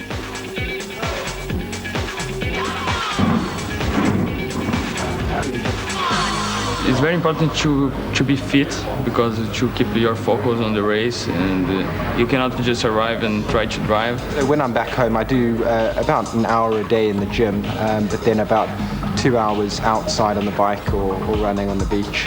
We're going to do a thing called cardio resistance workout. I've had to sort of really get serious about my fitness, because it's so imperative to be on top form for the A1 racing, because it's such a physical, fast car. Inside a car, the G-forces are always moving, braking 4 Gs and accelerating 2-3 Gs and braking every 2-3 seconds and corner this and that. It's, when you're not used to it in the beginning, it even messes up your head. You're not used to all the quick reactions, and you even get dizzy. When I see the on-board replays, I think you can't really see how physical it is. But certainly the G-forces that we're pulling almost all the time, constantly on the brakes, on the accelerator, it's very physically tiring. But some drivers believe they'll cope well in the Malaysian heat. Coming from South Africa, I think I definitely like it. The hotter the better. In Brazil, when it's very hot in the summer, it's very difficult to drive, so it will be an advantage for us. Genetically speaking, I am originally from this sort of region anyway, so I don't have any problems with the heat at all. In A1 GP, where all the cars are equal, then the performance of the driver can mean the difference between success or failure. And ultimate performance can mean the difference between winning or losing. Well, that was a little earlier on this week, and actually conditions are not nearly as hot as we might have expected them to be here today, so fitness not quite such an aspect as we were mentioning there, although it's still very warm. Yes, I mean, I think I'd really like to say fitness is important at any stage, because you work your cardiovascular system as a racing driver. That is probably the key to your ability to sustain a pace throughout a duration of time, be it 15 or 30 laps. And the more you can operate at a heart rate which is at a level which is within your, without getting too technical, upper blood level and pressure, so on and so forth. So that's what people train. It's more about endurance rather than not strength. And people sometimes think of motor as racing drivers as not being an athlete in the sense that a sprinter or maybe even a rugby player might be.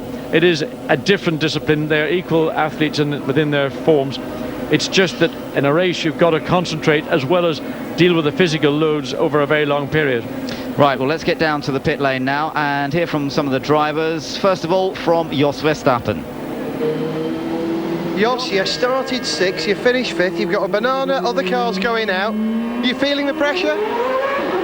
No, I'm feeling good. I mean, I think everybody must have enjoyed this first race. I think it's incredible. I mean, the fun you get when you're driving, it's amazing, and I think that's very nice in this championship.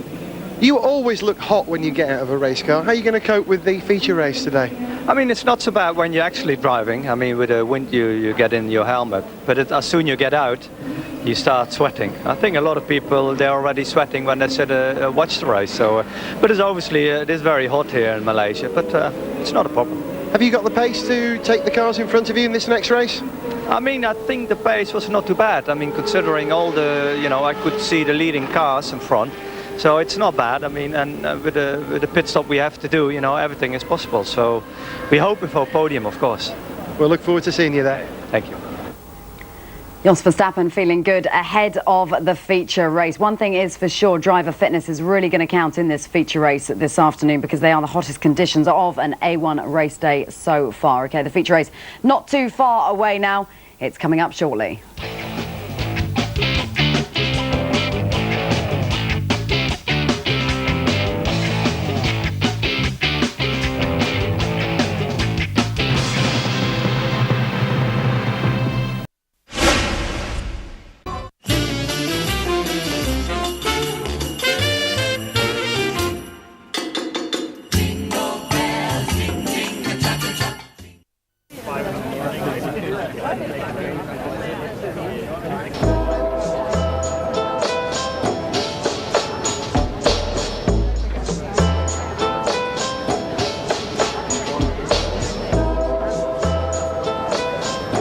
Hi, how you doing? Should we go somewhere a little quieter? Oh, no, standing there would be good. New Foster's Super Chilled. Well, you wouldn't want a warm beer, would you? Here it is. Colour screen, camera, internet. You like it? If you want it, I'll leave it on the table while I go to the bar. You can grab it then. Or you can wait for me outside. Be all lit up like a Christmas tree. Don't advertise your phone to thieves. HMV, offer of the week. Call of Duty 2, big red one, just $27.99. Sporting amazing graphics, vibrant sound and immersive action. Follow America's most decorated fighting units over land, sea and air across North Africa, Italy and Western Europe. Call of Duty 2, big red one, $27.99 for this week only at HMV. Top dog for Christmas gifts.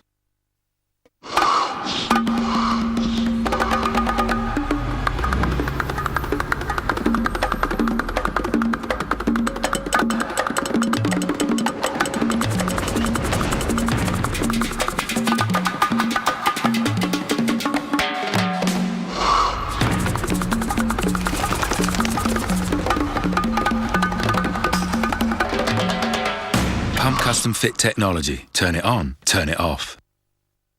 As well as TV, we want to play music and organise our photos.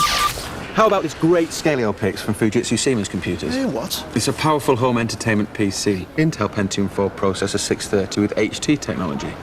Watch and record TV, pause it, listen to all your music. And we're currently giving a free monitor upgrade from 17-inch to 19-inch. And remember, it's got an Intel Pentium 4 processor 630 with HT technology. It's a price breakthrough for us. Just $799. Over half our customers try us online before they come to try out products for real. Online or in store, you've got the best of both worlds. Easy World.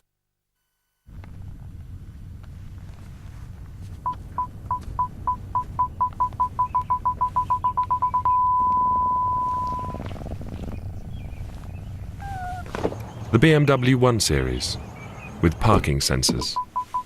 Every one is full of surprises.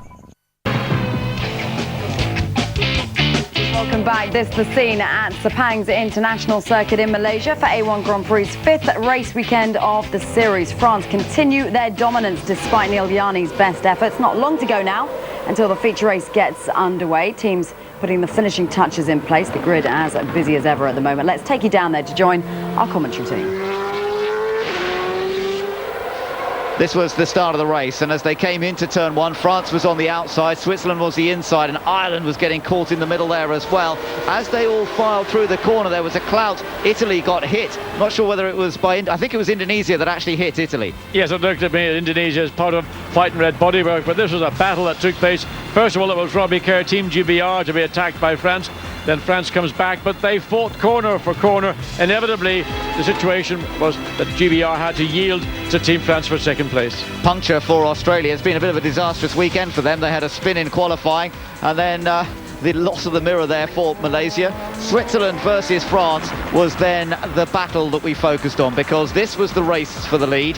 Neil Yarni of Switzerland had led from the word go, but France were on the attack. And then this move round the outside of turn one, the first time that he tried it, it hadn't worked, but this time it did work. He got down the inside, Yarni tried to come back, but the French car was in the right place. So there's a switch back, and this is the point of where we saw the cars going left to right. And Yarni then got down the inside, but didn't really take advantage of it. He didn't have the grip. He told us that in the after-race interviews. France swept to victory. So it was another win for Team France, and also looked like they had a problem with their mirror too. But Alexander Prema didn't worry about that. He came through to take France's 7th win of the season. And now this is how they'll line up for the grid. The Malaysia A1 Grand Prix of Nations, presented by Astro, looks like this. And on pole position, it is France once again. This time it'll be a standing start, remember.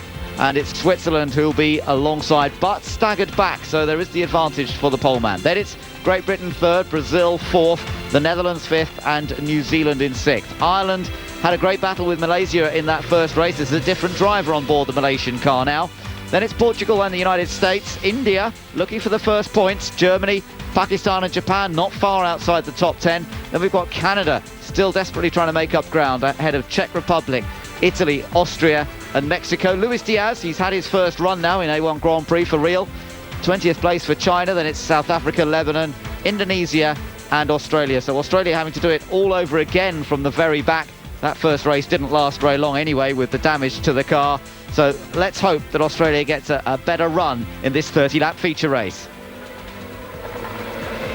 Cars already beginning to line up on the grid. They do have the opportunity to drive through the pits and then come into their grid position if they want to try the car out, but quite a few now have decided that they're happy with their cars and they're heading onto the grids. And in relation to what temperatures we've got a slight increase in track temperature. That's up now to 40 degrees Celsius and ambient up to 32, so that's going to put a little bit more stress and pressure on teams and drivers to look after their tyres. It's so easy, particularly in the opening laps of a race where everybody's jockeying for a position, to abuse your tyre. It takes a lot of self-restraint and control to not do that.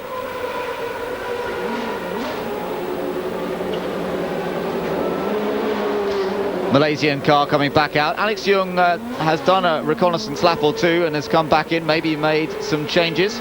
Yes, as I mentioned earlier, when you hand a car from one teammate to another, the car has completed a fairly tough 15-lap race. Alex Young will have gone out and thought, as I mentioned, well, maybe this car isn't quite as I remember it, and he wants to come back in. They may make very minute little changes. He may maybe even feel something like the brake pedal. We heard Robbie Kerr talk about his brake pedal being rather long. a driver is very sensitive to the length of the stroke of the brake pedal. If it's too long, he'll want to come in and make an adjustment to that. Of course, running two drivers in the same car, John, it does restrict the amount of laps that each particular driver has over the entire weekend. So it's quite a challenge, isn't it, this swapping and changing around? You lose the continuity, but the benefit is you get two different opinions of a problem. And both have got advantages, both have got disadvantages. In most situations, a team will run with a single driver over the weekend and try to work forward and build a momentum. In the case of Malaysia, they choose to run two drivers. That's their policy, and it's not worked unsuccessfully for them.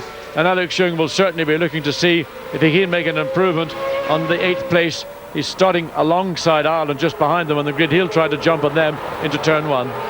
Yeah, good opportunity for him, and he knows this track very, very well. He's raced in the past here in Formula 1 as well as in other categories, and yeah, he's going to be feeling reasonably fit and well. That's the other advantage he has. Yes, he ought to be fresh, because simply all he did was stand in the pit lane and support Faris Fawzi. So he has not done that 15-lap warm-up, if you like, to the main feature, the 30-lap sprint race. That is an advantage, but the fitness level of the drivers today, in particular those that use the science of fitness training, is very high indeed, and I think that advantage is probably maybe quite marginal at this stage. Brazil just heading out of the pits as well, as Nelson Piquet Jr. will be trying to get on the podium in this second race from 4th.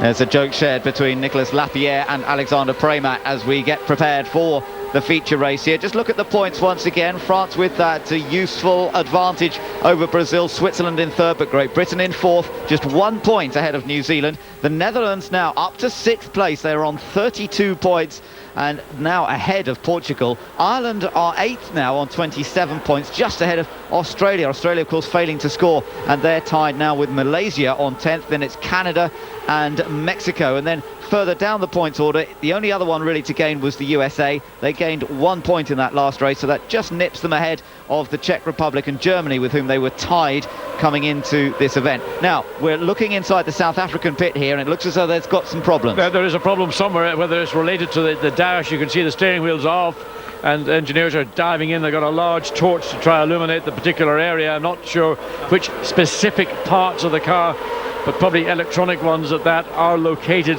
The driver's legs, of course, would sit on top of those parts, be a carbon fibre sheath over that to ensure that the driver's leg didn't scuff against those particular parts. Nevertheless, a stressful moment for Stephen Simpson, when he really would want to be in his car, probably out on track doing one or maybe more reconnaissance laps, and then getting on to the pit, onto the grid itself. Now, the downside is that if he doesn't get out before the pit lane closes, he will have to start obviously from the pit lane, and he cannot make that start until the entire 23 car field has gone past the pit lane exit. Well, he's running out of time, because I think they've only got about 2 minutes until the pit lane closes, so it is looking tight. The green flag still there at the end of the pit lane at the moment, but the countdown is continuing, and this could be tough for Stephen Simpson.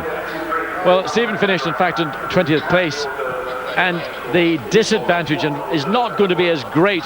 In fact, it could easily work to his advantage, in that if he had started on the grid, or if he does start on the grid, he's going to be right in the heart of any action into turn 1. By starting maybe that second or two after the field has gone past, you've got a clearer view. You're not going to be sort of seduced into overdriving, rushing down, looking for a gap which might be clear 1 second, then becomes a closing gap the next second.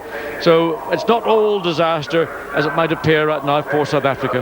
No, that's right, and he's come back from a very lowly position in the past. At Brands Hatch, actually, he qualified, well, the feature race, he lined up a long way back as a result of things not going according to plan in the sprint race. He was 24th then, and he came through to finish in 6th, so it can be done. Yes, I think things have moved on now a little bit. This is a very competitive field, particularly here in Malaysia. We're under a minute to go before the pit lane closes, so I anticipate that we'll see Team South Africa starting from the pit lane as we look at Hanare Shimoda's just resting. And I think, talking to the team over the weekend, and particularly here on Sunday morning when he got into the car and his team were just tightening down the seatbelts, there was a groan from Shimoda, which is really the result of that accident 2 weeks ago. And while there may be no surface indications of any bruising, I suspect that there's a lot of internal bruising which is still very painful. I think electronics is right, John. It looks like they're changing the battery there at the moment, and that maybe is what's causing the problem. And Stephen Simpson can only watch and wait and see whether there's a chance. The pit lane's closing in just a few seconds, so they're not going to be out. They are going to have to take this start from the pit lane exit. Yes. Great shame for South Africa. And there's the signal. Actually, you can just hear it in the background. Red flag now at the end of the pit exit. Pit lane's closed. Everybody else, I think, is safely onto the grid, but South Africa will have to start from the end of the pit lane. So that leaves a little gap on the grid where South Africa should be. And whether that's going to give an advantage or not, I'm not sure. There's only Lebanon, Indonesia and Australia behind him, or due to be behind him. Let's hear from the team manager, race engineer for that team, Mike Carroll. Mike Carroll, it's not looking good. What's the problem? The problem was electrical. Basically, the main feed from the alternator and the battery that goes to the back of the master switch. We had a problem there where the wires came adrift from the eye that they're crimped to. The guys have worked flat out. They've almost got the car finished, but obviously with the very tight time between the two races, we haven't made it before pit lane closure, so we will start from the pit lane. Mike, thanks very much. Thank you. So confirmation of that problem, and at least now in a way there's no particular panic. They've now got 15 minutes to actually get it finished off, do it properly, and as you said, John, they're not going to lose too much anyway. Yeah, now it's a case of more haste, less speed. I mean, there was tremendous pressure to get him out onto the grid, but as I say, he was going to be starting on the 10th row of the grid. No disadvantage starting from the pit lane in that event. Right, let's get onto the grid now and hear from Alex Young. Alex, you're the only driver on the grid who didn't race in the sprint race. You're probably a lot fresher than the others. That's going to work in your advantage, isn't it? Not at all. All these drivers are fit. They won't have a problem at all. And they have the benefit of knowing the conditions and really being warmed up, really. But I know the circuit really well, and I don't anticipate any problems. I should be able to get up to speed pretty quickly. Hopefully move up a few places. Was Fyros able to give you any useful information from the race? Because the conditions change here pretty quickly, don't they? It's very slippery out there, you know, so whoever can make the tyres last will be strong. But now it's getting cooler, maybe the grip might pick up, so we're trying to second guess what the weather would do, because it might even rain. Alex, one last thing, give your huge crowd a big wave, because I know they'll give you a big roar. Go on.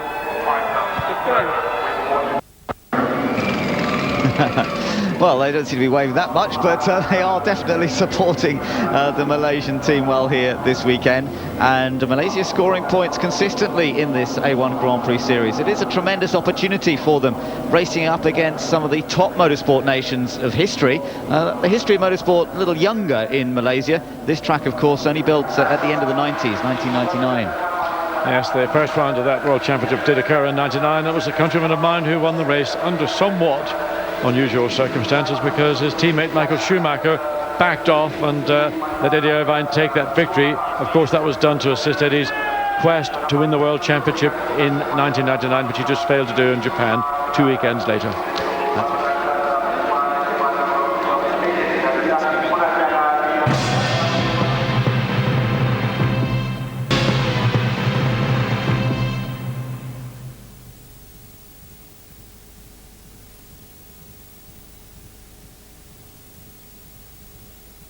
Very much for speaking to us. My pleasure. So Jean-Paul Drie, a very interesting interview that, John. Yes, I think it was actually it gives an insight into the management, the mind of a management team, because once they were in second place, they were going to start in the front row of the grid, and it's a very well-made point, and one that is not often heard from a team manager, because obviously winning is what it's all about, but it's also about finishing, and there were a lot of risks taken, principally by Alexander Premat, to get past, first of all, Robbie Kerr and Team GBR. There is Mutt the dog sitting in the bonnet of their car. And then in the last lap, it was very, very close. Nip and tuck through turns 1 and 2. And then quite aggressive moves coming into turn 4. And as Jean-Paul Drie said, it could have gone from being a hero to a zero in the space of those 4 corners. And they're here as a team to win as a team. And it's not about simply an individual performance. That's right. Well, pressure will be on Alex Premat once again, and well, that's when you're driving for a top team manager like Jean-Paul Drie, who's been there and done it all at most levels of motorsport. That's an interesting comment he's made. But South Africa are getting ready to get Stephen Simpson down to the end of the pit lane so that he's going to be able to start from the pit lane exit once the cars have gone past him at the start of this race. On the grid, though, we've got the Netherlands and Jos Verstappen in with a good shout here. He starts in 5th place on the grid, and he is always a great racer. He was racing hard in those early laps. He gained some positions. I think he may have lost 1 or 2 initially, and then he seemed to grab them back again. Yes, he worked very well, particularly in the first half of the race, and got back what he had lost. He got, starting in the 4th row of the grid, then coming forward, then the melee in those opening laps. I mean, it was fantastic to watch. I mean, to sit here commenting on it, I'd much rather have been in it, because it was a lot less stressful to be a driver in that context. There's Ralph Furman's car, and he was very much a part of all that was going on, and I would think they might be a little disappointed. They qualified 3rd, of course, for the sprint race, but let's now go down and hear from the driver, Ralph Furman. Ralph, you know your way around this circuit pretty well. In fact, you've been showing the others the way around all weekend. That race probably didn't go as well as you would have hoped, did it? I know, a bit disappointed with it. Didn't have a very good start, and then we weren't quick enough to be able to overtake the others again, so made a few changes. It feels better on the outer lap, so it's a much longer race, so hopefully we can get back on the podium. How are you dealing with the heat? I mean, you're used to racing in the Pacific, aren't you? Yeah, there's no problem with the heat. It's a hot day, but it's been a lot hotter in the past. And you've got an awful lot of company in this part of the grid. We've got New Zealand, we've got Malaysia, we've got Alvaro Perez, we've got your old mate Jos in front of you. Are they going to give you problems? Hopefully I'll be giving them problems. So we'll see. Thanks, Ralph. Thank you. Well, Ralph has raced here plenty of times in the past, and he's won here in Japanese GT. And in fact, he was telling us, John, he should have won again this year, but his co-driver collapsed from the heat because it was so hot on that occasion. Yes, of course, that was in an enclosed car, GT car, and they do get much hotter. You get a huge amount of heat soak coming through a car. In a single-seater like we're looking at here with Team Malaysia, there's still a lot of heat soak, but that air is sucked out, if you like, in part by the vacuum around the airbox and just the simple flow of air around the car. So while it gets very hot in a single-seater, it's bearable. In a GT car on a stinking hot day, it is very tough, and that really does place a premium on drivers' stamina and fitness. And also, I noticed, just talking about hydration, Alex Young, one of the drivers here who's using a drinks bottle, he's got that pipe from the bottle into his helmet, so he feels the need to drink. Yes, even though he's pretty fit. Let's hear now from Emerson Fittipaldi. Emerson Nelson did a good job in that last race, making up 4 places. Can he do another 4? Well, he did a fantastic start, and then he had the problem with the brakes. Now we solved the brake problems. I think he should be attacking the leaders. I hope he can win the race. It was fantastic racing to watch in that last race. From your point of view, what was it like standing on the sidelines? Well, it was amazing. But I would like to have the car Brazil there, the Brazilian team. But there was an incredible dice between Switzerland and France. I mean, it's amazing to the last lap. Just finally, are you surprised by how dominant France have become? I am, and we have to stop that quickly. Emerson, thanks very much. Well, Emerson Fittipaldi certainly seems to be relishing the task here for Brazil. He's not going to give up chasing France. They're still running 2nd in the championship, remember, and that gap might have opened up a little bit, but one non-finish from France, and that's going to change the situation somewhat. It would certainly allow Brazil to close up. There is Simpson, very lonely. He'll be starting from pit lane. Starting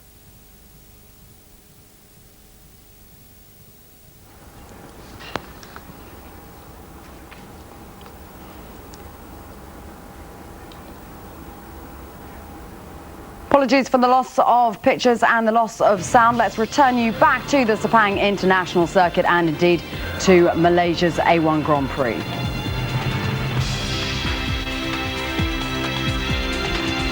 Britain and Brazil on the 2nd row, then the Netherlands and New Zealand. Watch for Verstappen on the opening lap in particular. Then Ralph Furman, he seemed pretty confident with Malaysia alongside.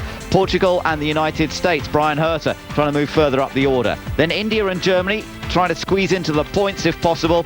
Behind them we've got Pakistan and Japan, then Canada, who's been very fast all weekend, the Czech Republic, who's been struggling a touch, Italy and Austria, Mexico and China, South Africa should be there in 21st, but of course we know they're starting from pit lane, so that means that Indonesia will at least have a little space in front of them to try and make up for the disappointment of retiring from the sprint race relatively early with a damaged front wing. That's how they line up then for the feature race here at Sepang, and we're getting close now to the time that they'll be setting off on their formation lap. It's interesting, we've had two drivers complain about a long brake pedal, and just to basically explain that, when you brake, the brake pedal in a car, you expect it to be almost in the vertical position when you brake, and then as you put pressure on it, it goes vertical, and it might go slightly beyond. It's when it goes a long way beyond that vertical that the pedal gets long. That's a very uncomfortable situation for a driver to deal with. The team can help, but sometimes it's into the driver's own feet. Let's hear from Team GBR now. Will, I know you've been working hard on the car, you've got it sitting low. Has Robbie got the speed, and has the car got the speed to take to the challenge to these other guys? Well, we have just made another couple of little changes, so we hope we can manage it, yeah. Good luck. Okay, thanks.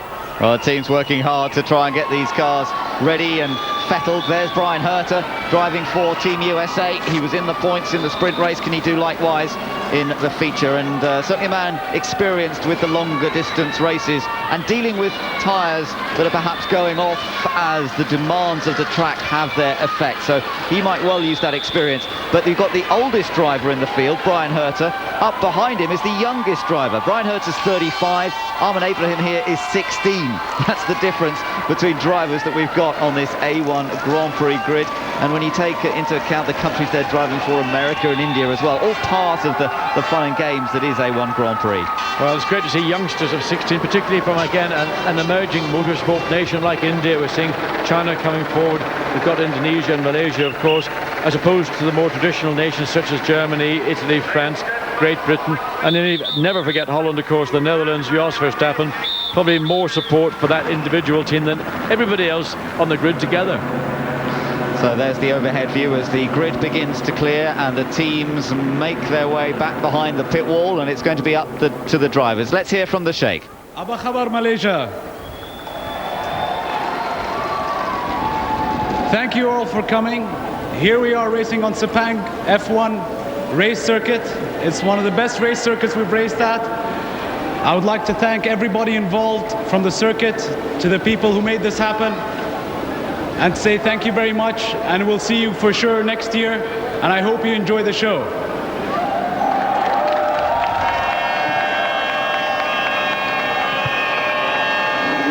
Gentlemen, for the pride of your nations, start your engines.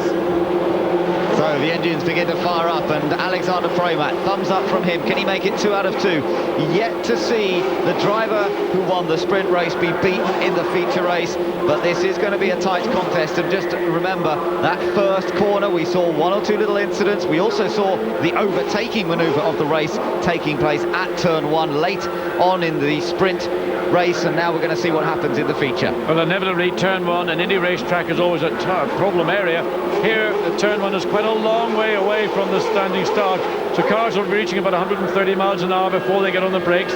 Tyres will not be entirely at operating temperature. Brakes likewise may not be at operating temperature, and of course drivers behind may be slightly unsighted as to where their brake marker might be, the sighting that they need. So always problems into turn 1, something everybody has to be vigilant over.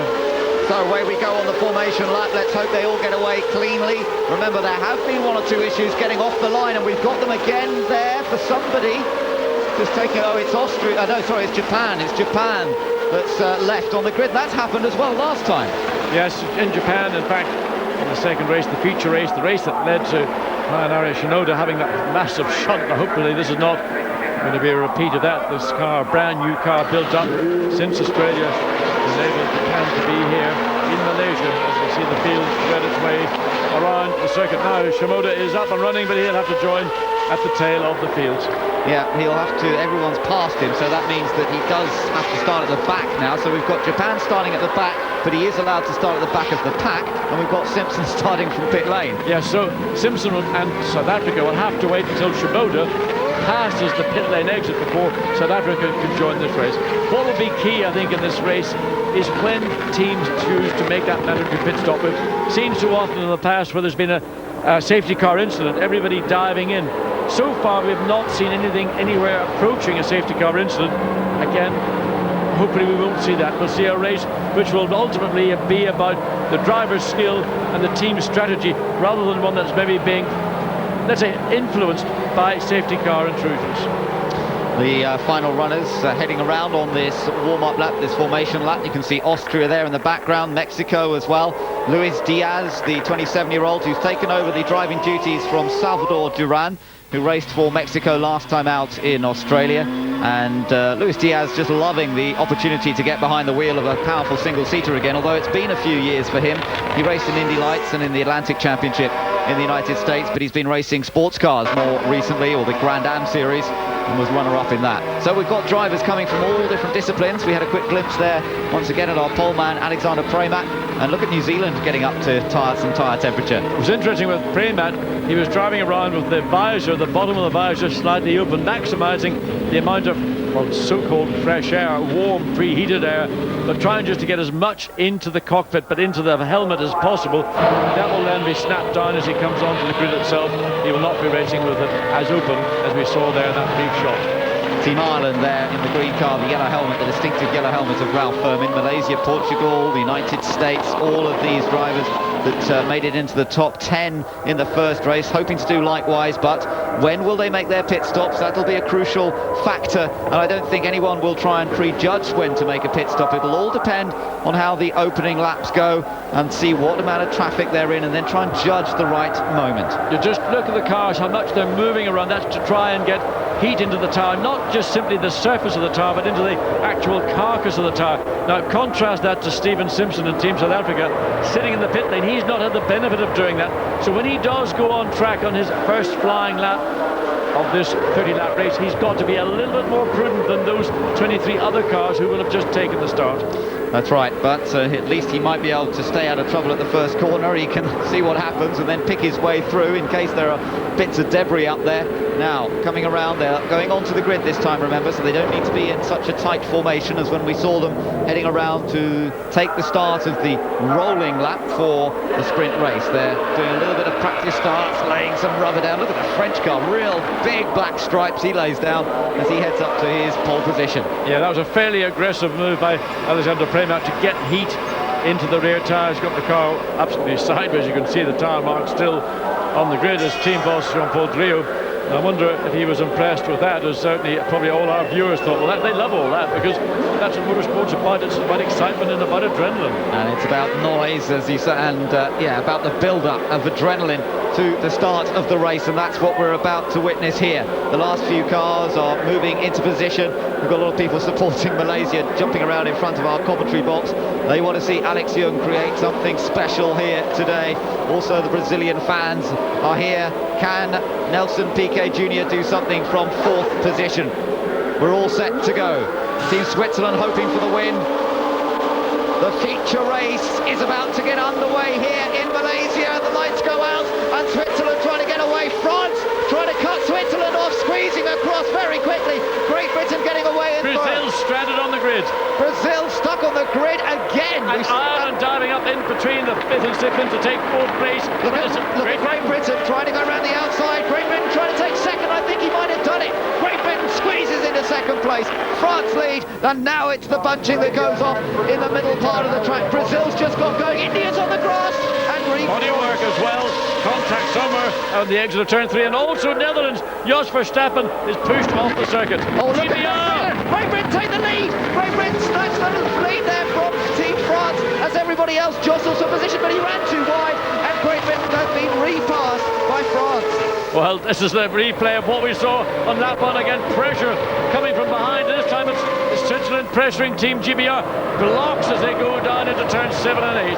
So it's Great Britain versus Switzerland at the moment for second place. This will allow France to run away if they get into too much dicing. Ireland are running at a strong fourth, New Zealand fifth, Malaysia sixth, and then, is that Italy? How can they be that far up? I think because of the many that took place in turn 1 and 2, you've just got to be careful, see where you are, see a gap, hope it's not a closing one, and and take advantage, but pressure coming again at the back of Rubicare, Team GBR. He mentioned it, a long brake pedal. The team are confident they've got that rectified, but nevertheless this is only allowing France to pick up and run and gain an advantage as they come into turn 14 for the first time.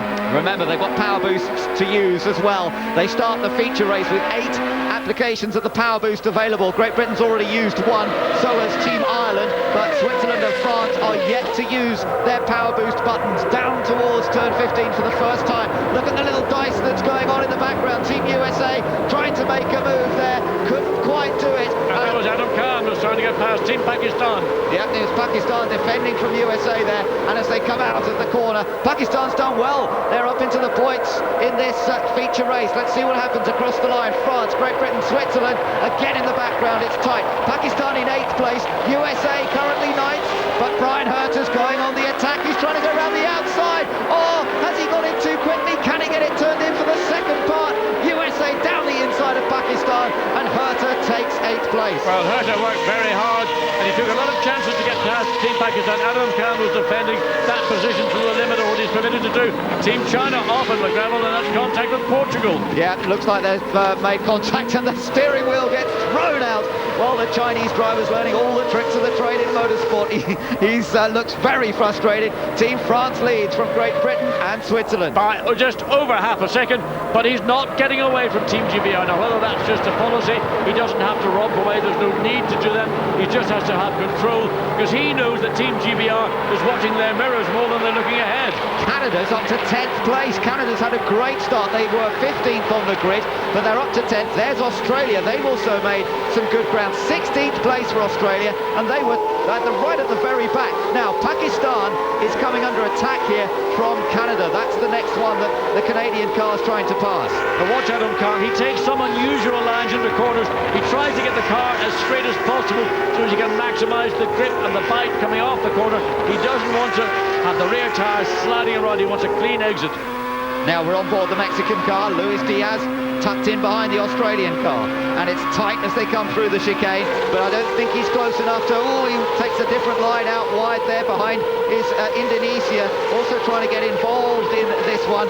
Indonesia actually lost out a bit on that last lap. They were ahead of these two cars, and now Indonesia dropping another place to Austria. Well, maybe there's a problem with that car. Maybe there was contact. We did see bits of bodywork on the opening lap on the exit of turn 2. Maybe that was once again Indonesia. They were involved in an incident there at the start of the sprint race. Maybe they were also involved in the start of the feature.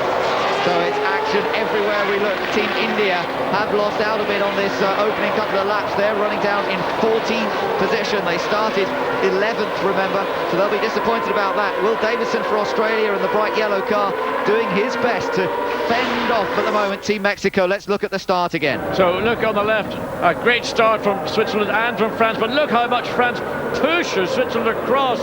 That is again a very aggressive move from Alexander Prevot. We saw wave flags. There is Brazil and the Netherlands almost side by side. How all those cars behind, and there was virtually nothing. There was almost contact with the Team Netherlands car from one of the back markers. Yeah, and Great Britain then went round the outside at turn 1, dived down the inside and got that position. This is Piquet. Stalls. He had the engine running. He stalled as he dropped the clutch. Then he sits there just hoping, above hope that no. And look at that. China went over, what, 2.5, 3 times? Goodness me, that was a big accident, wasn't it? We hadn't realised the car had gone over. It looked like it hit somebody or something. But that's the car he had the contact with. It's Portugal, and that's limping in. Yeah, right rear is not there. The tyre has totally disappeared. Bodywork damage. You can see the nose. There's the car. Well, this is coming back. This is a replay of what happened. The right rear flat and the car virtually undrivable. Yeah, disaster there, really. Yes, Perrin just brings the car back as best he can. The tyre eventually is going to depart from the rim. There it goes. The carcass of the tyre runs on into the gravel trap in turn 15. Amazing start, because both Verstappen and Piquet both stalled at the beginning of the Portuguese race when they were up near the front, and they've done exactly the same thing again here. I don't quite understand why they've made that mistake once more, but some of the more experienced drivers still finding these cars hard to get off the line. Now look, France is not running away with this race at the moment. Great Britain is keeping right in touch, as is Switzerland. But I think this is maybe the influence of Jean-Paul Drio. in the French team. He's saying that just control the pace. You're in the lead. You're not under threat from GBR, and Switzerland's they're in a battle for second place. So just drive cautiously. Don't put any adverse loads or effort into the car. Yeah, well, certainly Alexander Premat's not running away with this one. Great Britain running second, Switzerland third, Ireland in fourth place, a bit wide there from Switzerland. Then behind Ireland is New Zealand, currently running in fifth. Then they're followed by Malaysia, Italy, the USA, Canada, and the Czech Republic. The Czech Republic's up to 10th place, and they were way, way down. They started on the grid in 16th position. So another good effort that from the experienced driver Thomas Enger. And you can see them running through here. You can see Canada in the background there. Then it's the Czech Republic, the multicoloured car. And behind them, Germany, then Pakistan, who's lost a few places in recent laps. Japan chasing them. In 13th, then India, and then this other group going on, Australia, Austria and Mexico. Remember, Japan had to start at the back of the grid, having not been able to take the position on the grid, as Piquet and Team Brazil also down, trying just to consolidate. There's not much more they can do. Adam Khan embroiled in a battle here with Japan and India, and this is a battle which is going to provide us, I think, with a bit of entertainment. I think it will, yes. Japan versus India, as you say, with Pakistan just ahead. And it looks like the Asian nations here are having a good old Dyson behind. You can see that Australia was once again under pressure from Austria, so nothing to choose between all of these groups of cars. Yeah, and in fact, in the background, yes. Austria's got past Australia. Yeah, Australia appeared to run very, very wide on the exit, so it allowed Austria to slot down the inside another place for Mateus Lauda. Yeah, now Australia's coming under pressure again from Mexico. Mexico's got the inside line. No, it hasn't. Australia covers it once again. Is Mexico going to go for the lunge? No, he doesn't. Into turn 15. They're still chased by Indonesia and South Africa, who started from the pit lane. So South Africa on terms there. And then in the background, somewhat further back, we've got Lebanon and Brazil. Brazil did get going. They're not a lap down. So if they can try and join up on the back of this queue, particularly if there's a safety car, they still could be in with a shout of scoring some points. 4 laps down, 26 to go. As yet, the pit lane has been empty, other than for Portugal, who were forced to come in with the damage to their car. But so far, no team has chosen to do what we've seen so often: make that very early pit stop, get the clear track, and use your tyres productively. Japan's got past Pakistan. Oh, India's hit Pakistan! India has hit Pakistan. Pakistan is off. Would you believe it? The two great rival nations have collided here on the Malaysian circuit. I think India's still going. Well, it looks like he's not too badly damaged. It may have been just a tap on the back of the car around the area of the gearbox rear wing, but enough to send Team Pakistan spinning into the barrier. Well, there is damage there. It was the nose, in fact, as we've said. We thought it was part of that. He ought to be able to continue. That doesn't appear to have done any damage to the aerodynamic parts of the car or to the mechanical parts, but I'm sure it was a big surprise, as it was for Adam Khan, as it was for Ibrahim. No, he's being passed now by everybody. No, he has a problem. His bodywork is, in fact, the nose did get damaged. The left side of the front wing is touching the ground. He'll be in the pits at the end of lap. This will be lap 5. Mexico also sneaked through there as well, so they continue their chase of Australia. We're still just outside the points-paying positions here, but very dramatic moments there as Pakistan trying to make their way back to the pits. Interesting, Adam Khan had used 7 of his power boost button opportunities, either to defend or try to attack, so he's the cat rather short. Let's look again. And this is just a simple misjudgment on the part of the young Indian driver. He didn't anticipate the point at which Adam Khan and the Pakistan car were going to get on the brakes. Immaturity, inexperience, all he can do is get better. Yeah, no, well, Japan had just got ahead of Pakistan. Oh, look at that. You can see the real bubble there from Adam Khan's head as he got hit from behind, attacked from the rear. Adam Khan is the politest man in the paddock you could ever wish to meet.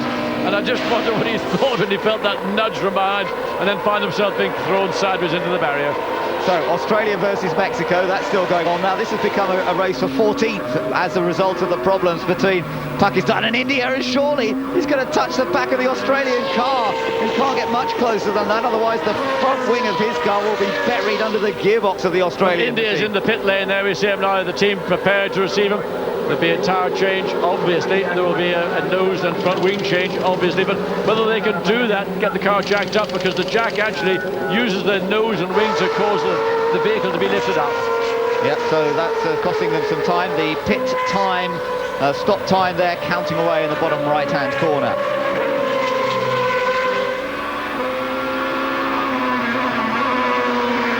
France continue to lead after 5 laps out of 30 have been completed. They lead by just under a second from Great Britain. They're not pulling away very much. Switzerland third, Ireland fourth, then New Zealand fifth, Malaysia, Italy, the United States in 8th place, and then Canada. Look at Switzerland. He runs wide. He just simply outbreaks himself, and therefore isn't able to slow down and loses that momentum that he'd built up. That was down at turn 14. We've seen Team Switzerland having a problem with that corner pretty much all the way through the sprint race, and again a problem for Neil Yarney as he goes into turn 14.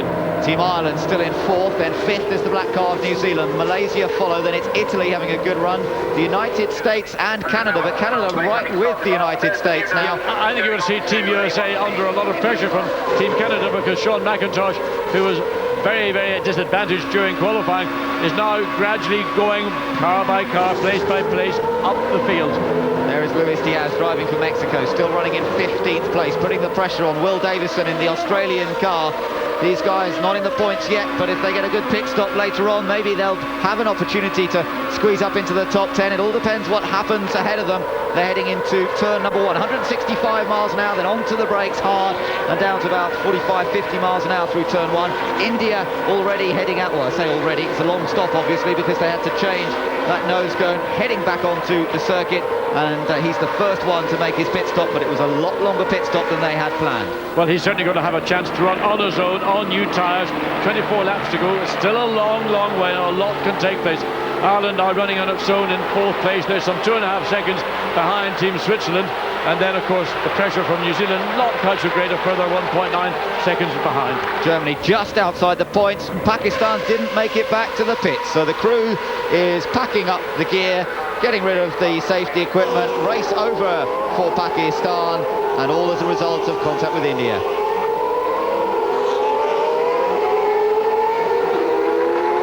Japan coming through there, running in 12th place. So Hayanari Shimoda doing well at the moment. The man who had that spectacular crash in Australia is just outside the points himself, but there is the race leader.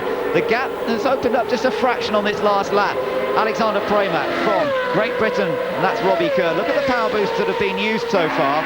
Both Switzerland and Great Britain have used more. They've used a couple of their power boosts already. Oh, that was a bit of a lock-up there, as maybe Neil Yarney had to think about going on the attack. Well, any thought he had has been lost, because the advantage was lost under that lock-up. Going back to that incident with India and Pakistan, it is currently under investigation by race stewards. It certainly was an avoidable incident, but you might put it down to experience. Again, a lock-up from Team GBR, and again a run wide in the first part of this very long turn 1 from Team Switzerland. Again, a little puff of smoke coming off that left front as that wheel is unloaded. There's a nice, quite a little dip there. There you see it again. No, look at this. This is from Malaysia and New Zealand. Yeah, look at this. This is New Zealand versus Malaysia. Look at Mexico at the inside of Australia. Nearly got the chance to do it, but he can't quite. And Luis Diaz has to back out of it in the end. In the background, by the way, you can see Brazil has now got past Lebanon, and Brazil is up into 18th. No, just getting past South Africa, a little side by side with him. But here we are back on board with Luis Diaz, and still he can't find a way past the Australian car, driven by Will Davison. He's getting frustrated, but he's not making any big mistakes. On board South Africa, and that is Brazil ahead now.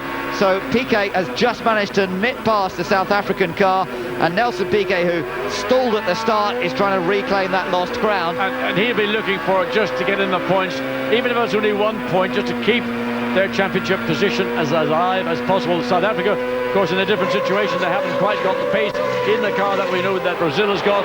But Piquet Jr. weaves his way through the field, currently now in 17th place, looking forward to Indonesia, Mexico, and then that battle of Mexico and Australia. There are those 3 cars, and in reality we should expect to see Brazil sweep by them relatively easily. The trouble is, a battle going on like this, the drivers are not thinking about what's coming behind, i.e. Brazil. They're just thinking about immediately what's affecting their race. Old Luis Diaz got carried away with using his power boost. Look, he's only got 2 left, and he started with 8, whereas Australia's still got 4 opportunities to use the extra boost. It gives them another 30 brake horsepower. It raises the rev limit, but it also changes some of the other aspects of the engine tuning just for the moments that it's being applied. Now look at Great Britain and Switzerland, very close to one another. France have escaped a little bit. They've now got a 2-second advantage over the 2 teams behind them. Very little to choose between Great Britain and Switzerland, and then Ireland in 4th. There is Malaysia ahead of New Zealand, So Malaysia's found a way past New Zealand, and there was a bit, I wonder why they're all clapping in front of us here in the grandstand. That's why, because Malaysia's fifth. So a good improvement from Alex Young to get that car up into 5th place. He's got Ireland now in his sights. That's a further 3.2 seconds down the road. But we're seeing that the Team France advantage now begin to pull away. I suspect that France were under instructions not to push too hard in the opening laps if they weren't under pressure. They weren't under pressure.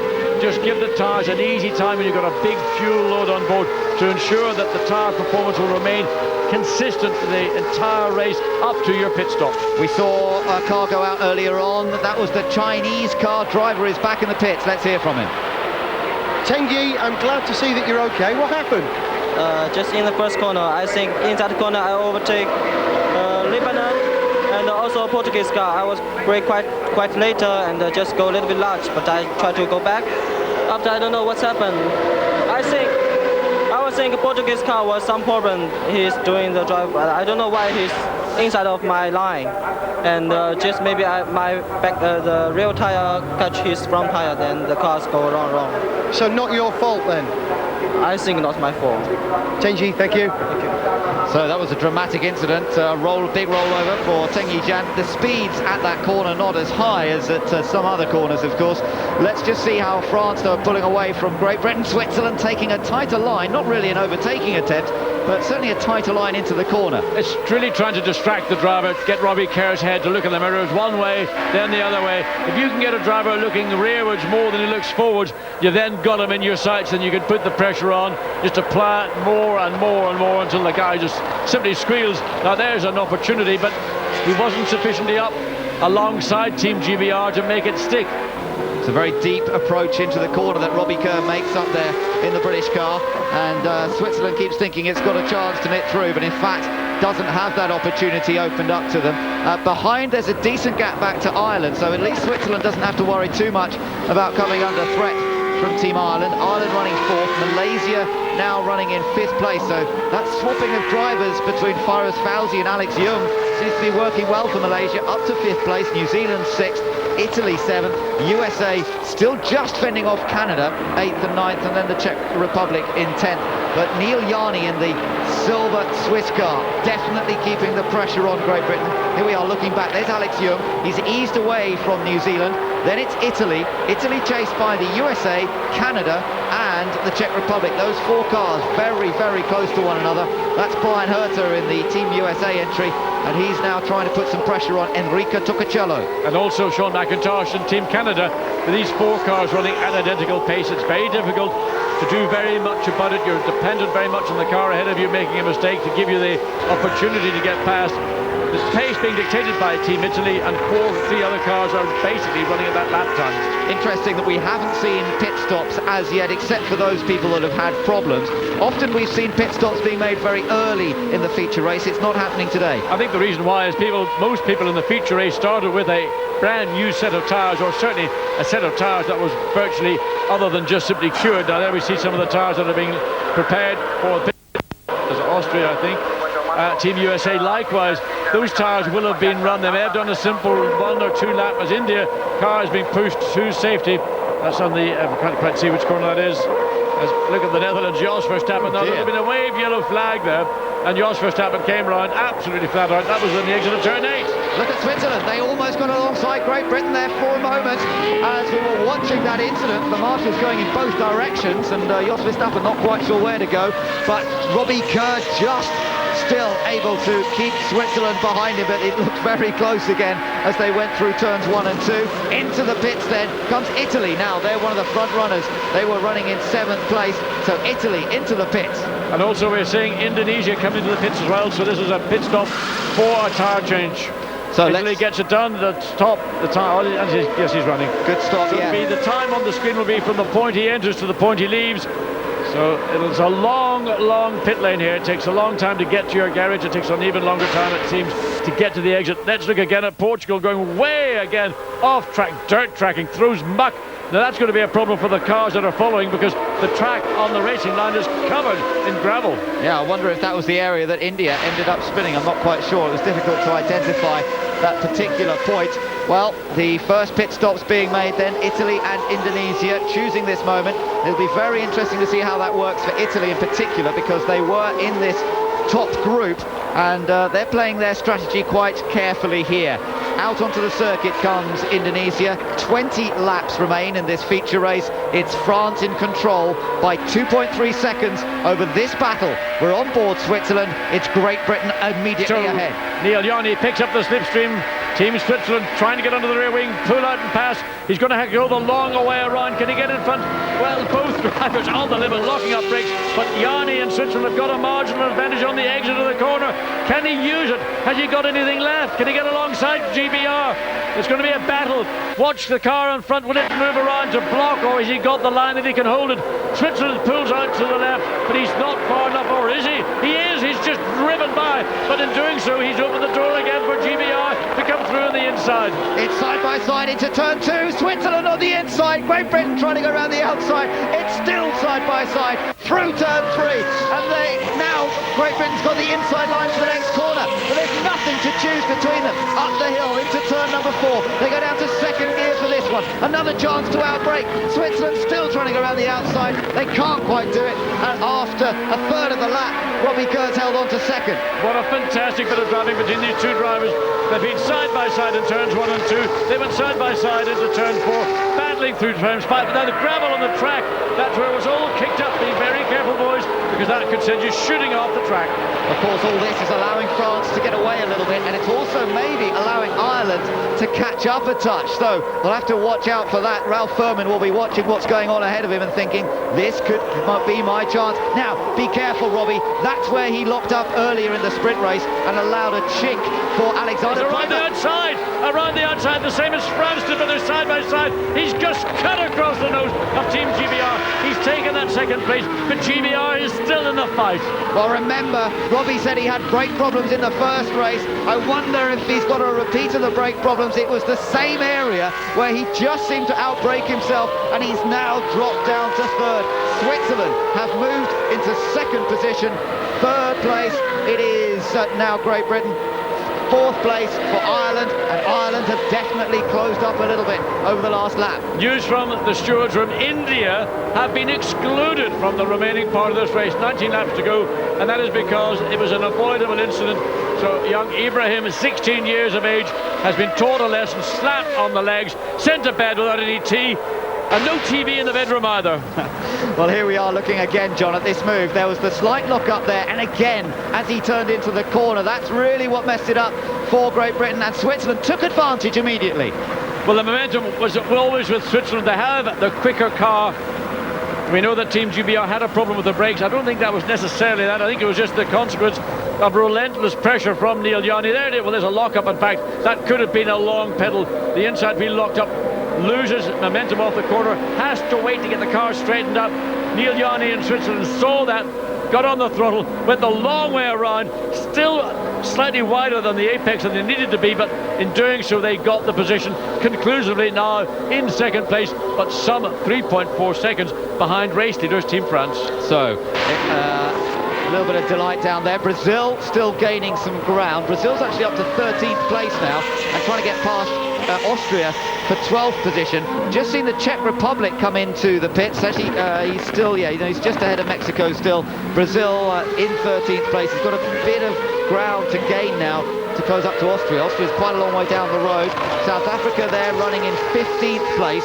Australia still in 16th. Lebanon in 17th.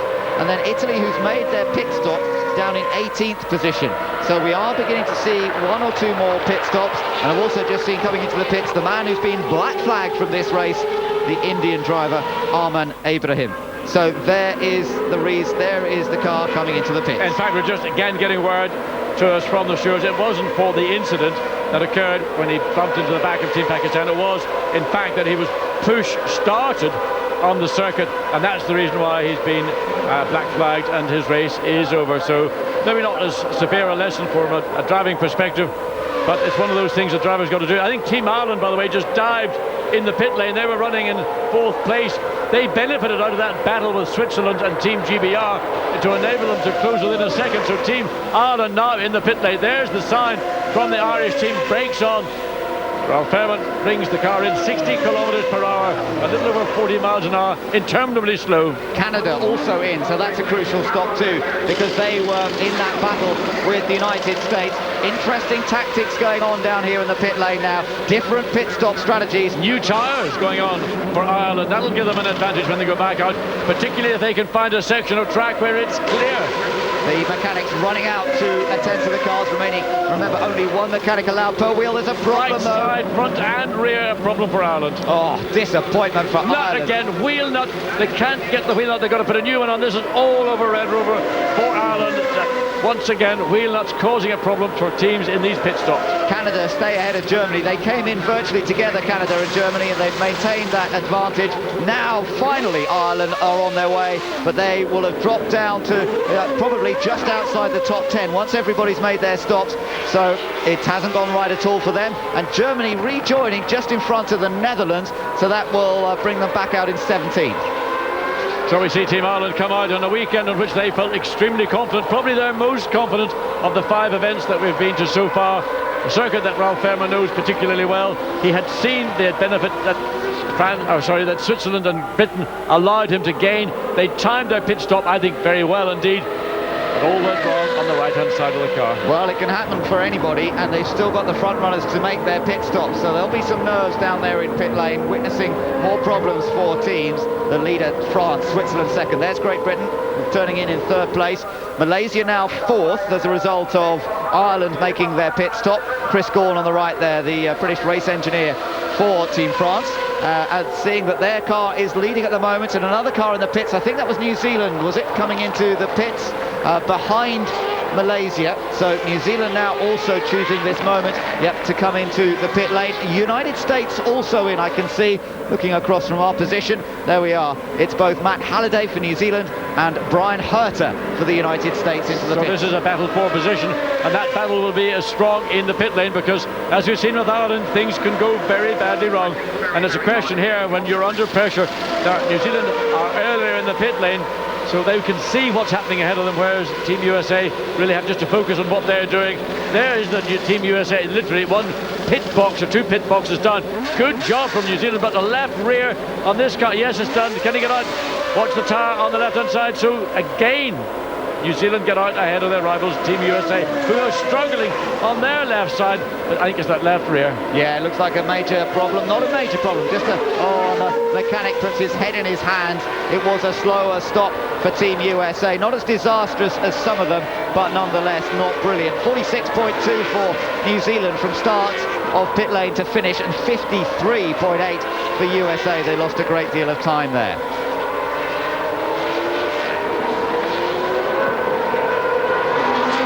So pit stops are going to be a factor as ever here in the feature race. South Africa's made their stop, long stop for Japan as well. Just waiting there. The clock finally stops on 59 seconds, so they must have had a problem. To all those Irish fans out there, Ralph Fairman came round with 16 laps to go in 18th place.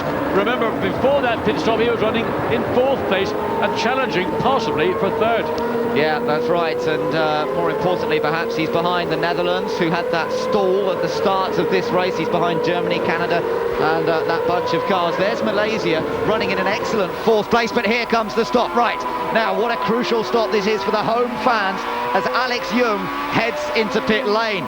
This could be... he's locked it up. Did he clip the barrier on the left-hand side? He may well have exceeded the speed limit when he went across that line that says 60 kilometres per hour.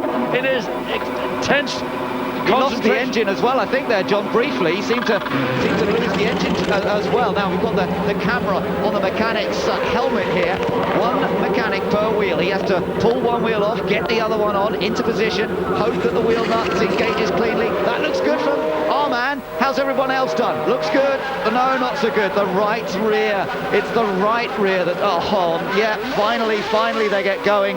But not a good stop, I'm afraid, for Malaysia. I'd like to see the head-on shot of Malaysia coming into the pit lane, because clearly Alex Young got very close to the pit wall at the entry, just where the speed limit line begins. Team France now preparing with a comfortable, well, I say comfortable, their advantage has dropped from 2.5 seconds 2 laps ago down to 2 seconds. That doesn't seem an awful lot, but it may be indicative of where Team France is in its overall performance, and Team Switzerland are actually closing down.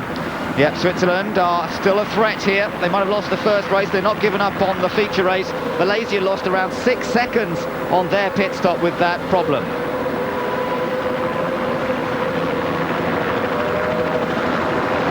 Well, Team France are leading this race, and they've led it from the bounce going out very comfortably indeed.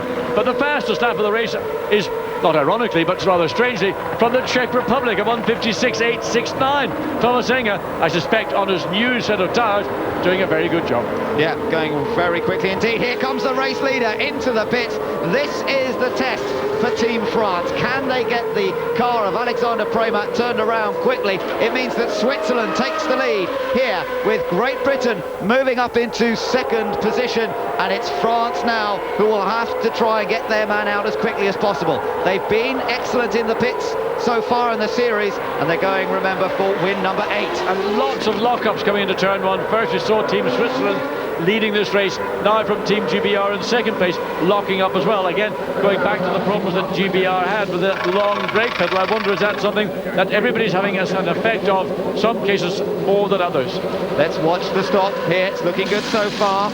They've got the four-wheel. Oh, that was a brilliant stop. We'll see what the total time is as he comes down the pit lane. He's still on the speed limiter until he gets to the line, of course, but that was a great stop. Look at this, it's going to be 40.5. Well, we thought the New Zealand stop was quick. That was 46 seconds. That was an outstanding stop from Team France. Well, you win races and lose them in the pit lane as much as you do in the racetrack, and that clearly has got to be the winning pit stop of the afternoon. 40.6 seconds, stunning. But now we have to see whether Switzerland, again, that lock-up on the unloaded front wheel, whether it's the left or the right. Neil Yanni through turn 9, climbing up through 10, and then the cut back to the right through turn 11.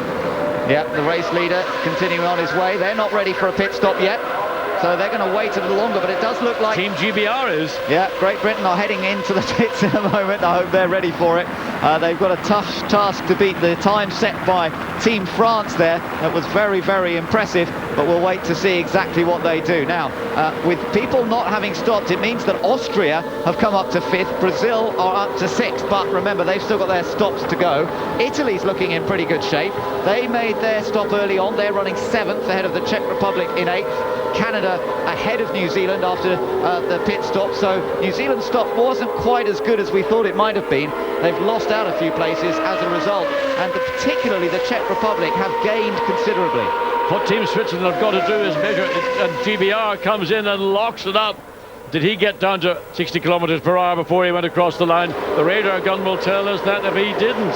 I wonder again if the brake problem is afflicting him. Of course, it doesn't matter too much if he has a flat spot on the tyres, because they're going to change that. If he has a brake problem, you ought to be that little bit more careful coming up to that line, knowing that you may well find yourself with a lock brake or a long brake pedal. Right, here we go. They are at work, the boys, and they're being timed by the French team as well. They want to see how quick this stop is going to be. Is it going to put Great Britain in shape? I think the left rear is in trouble. We're on board with France coming up to go past the pit lane exit, and they stay ahead of Great Britain by quite a long way. Great Britain still not moving. Oh, they've got a problem. Of course, you're not allowed any more than the 4 workers. He's got to go and get the parts that are necessary. He can't have somebody handed to him now. They brought out another wheel. Whether the problem was with the wheel, with the hub and the wheel itself. So they're having this is one of the issues we saw early in the series. We thought this had been rectified, but clearly here in the heat of Malaysia, it's returned to halt teams. GBR and Ireland in particular have been the major sufferers.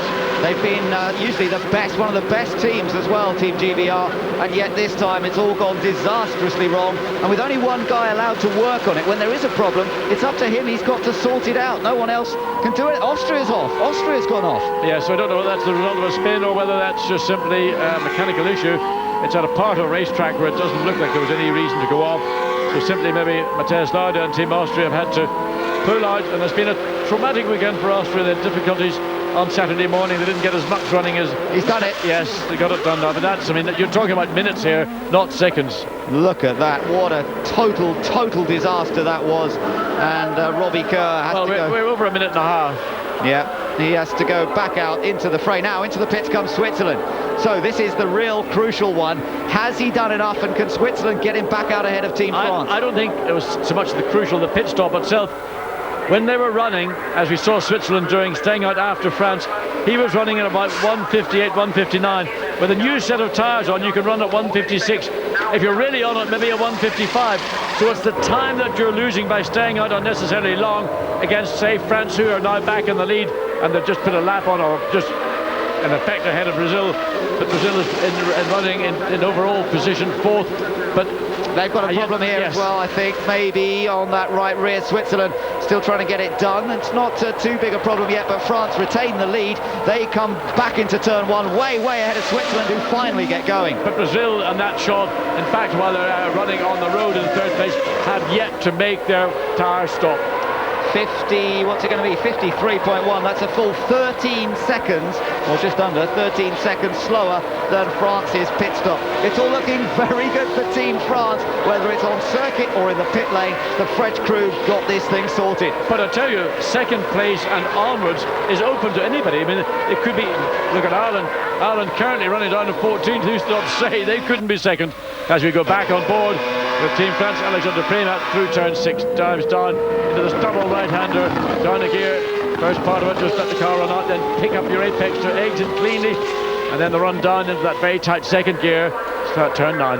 Well, things are looking pretty comfortable for them now. Team France heading for another victory, perhaps, with 12 laps to go. But as you say, John, it's going to be mighty tight for 2nd place. And looking at who's made pit stops so far, Switzerland will, I think, retain 2nd, but behind them 3rd could be Italy, I think, once we've seen the remainder of the pit stops being made. We're riding on board here with Brazil. He's currently 3rd, but he's yet to make his pit stop. Well, the key will be how long can he stay out and how much time will he lose, because simply by now we've done some 18 laps in this set of tyres, but it may well work to their advantage, seeing how much trouble other teams have had. He takes on average 40 seconds in and out. He's currently he's half a second behind France. He could come out just about in 11th or possibly 10th place. Battle for 17th here between Indonesia and Japan. Remember, Japan lost a great deal of time in the pits. There's an opportunity for Japan. That's the move made. Same place we've seen a number of moves, particularly between Great Britain and his pass by Switzerland. Similar sort of move there from Hayanari Shimoda, who got turn 9 right and was able to drive around the outside of Ananda Mikkola at the next corner. Yes, and I think that's just the consequence of having a set of tyres that are slightly fresher on Team Japan than that on Team Indonesia. The grip, the bite, and look at this. Italy, Czech Republic. This is the battle for 3rd, effectively. It's not at the moment, but when the pit stops are made, it will be. Look at this, Toccacello and Thomas Enger, great stuff. And behind them, Canada also involved in quite a dice there as well, so they've got to watch out. These will be crucial places they could be for the podium. And it's Switzerland, the 4th car of this chain. Now he's going to try and find a way and pull out, gets alongside Canada coming into turn 4, trying to regain his. Czech Republic gets past Italy. Yeah, Czech Republic have got the place from Italy, although Italy coming back on the exit of the corner. Switzerland are a lap ahead effectively of these guys. Are they? No, they're not, are they? Because I think that stop from Switzerland was that bad that they've actually, it has put them back out into this group. So this really is for position. So this is the race for 2nd place effectively now with the pit stops, and we'll have to see how it works out. The only 2 teams that in the top 10 who have yet to make a stop are Brazil running in 2nd, Mexico in 3rd, but now it's the Czech Republic in effect running in 2nd place, and Italy in 3rd place, but we have to wait and see how it unfolds. Brazil and Mexico, once they've made their pit stops, I think we're looking at the battle for 2nd, 3rd, 4th and 5th place. That's right, yeah, and Switzerland now closing up to the back of Italy there. You can see the blue car not as quick, and Thomas Enger in the Czech car is pulling away from these 2. So Neil Yarni, we're on board with him, and he's got to do something a bit special here to try and get past the Italian up towards an area which might work for him. Well, Toccacello's not been the easiest car to overtake in any of the previous 4 rounds. It's not that he's unfair or does anything that is considered illegal. He's just one of those guys who can make his car fit the entire width of any racetrack, no matter how wide it is. Using power boost, Neil Yarni trying to do it. He's going to go round the outside at turn 15. Can he pull it off, or will he be squeezed out? Oh, that's great pass by Neil Yarni. He just swept around the outside. Toccacello and Team Italy tried to respond by getting on the throttle, but Yarni had the momentum, but he's coming back, but he's not far enough alongside. Yarni's got the inside line, but watch Italy, they're not giving up.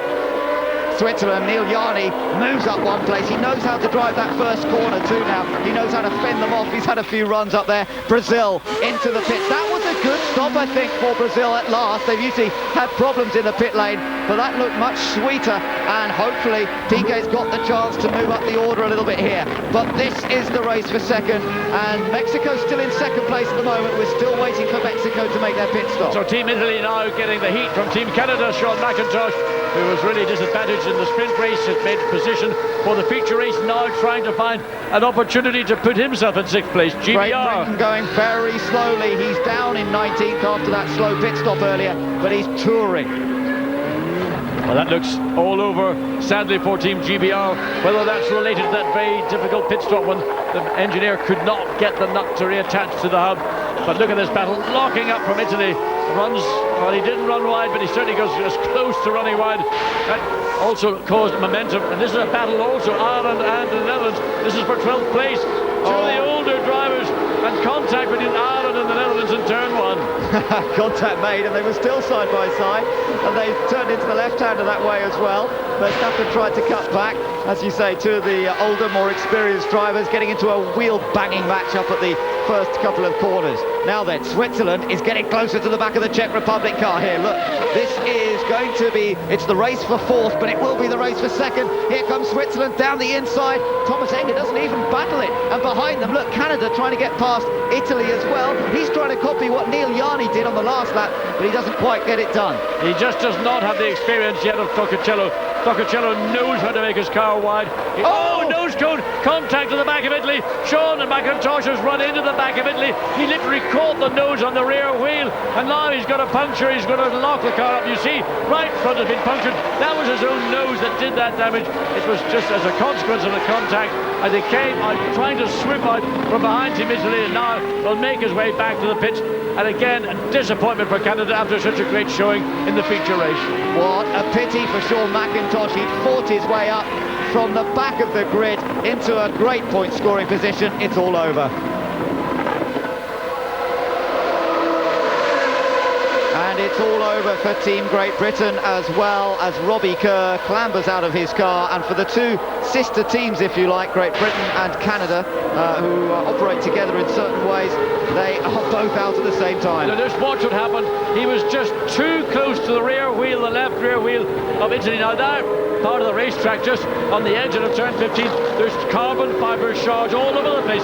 Now this is the penalty you pay when you pull out too late. You clip the nose against the rear wheel. Now I don't know why Toccacello's car hasn't got a puncture on that left rear to match the puncture of Team Canada's right front. Well, that's the end of the Canadian race, and there is Sean McIntosh being pushed away by the ever-eager marshals here at Sepang. And let's just update you with what's happening. France lead this race with Mexico in second, but they've yet to make their pit stop. So Mexico in maybe a full second, if you like, at the moment. Switzerland are the next car. Then it's the Czech Republic, Italy. Now Malaysia will have gained a place as a result of that. It'll put them into 6th, which will become 5th. Once Mexico make their stop, they're followed by New Zealand, Germany and the USA. But the comfort zone that France now has in effect over Switzerland, who are de facto running in second place, although Mexico has yet to make its pit stop, is something like 16 seconds. Oh, a bit wide there for Lebanon. Australia nipping through on the inside. That is for position. That's for 13th place. And Lebanon, Khalil Bashir has just lost that position to Will Davison of Australia. Behind him now, he's got to watch out because the South African car's not far behind. Stephen Simpson at the wheel. Turns into turn 15. He's used only 3 of his power boosts so far in the Lebanese car. But I think you'll see the Australian car ease away there. You can see how close both South Africa and Brazil are to the back of Khalil Bashir. And South Africa having to defend here from Brazil. Piquet having a little look at the inside, and he makes the move. He's passed.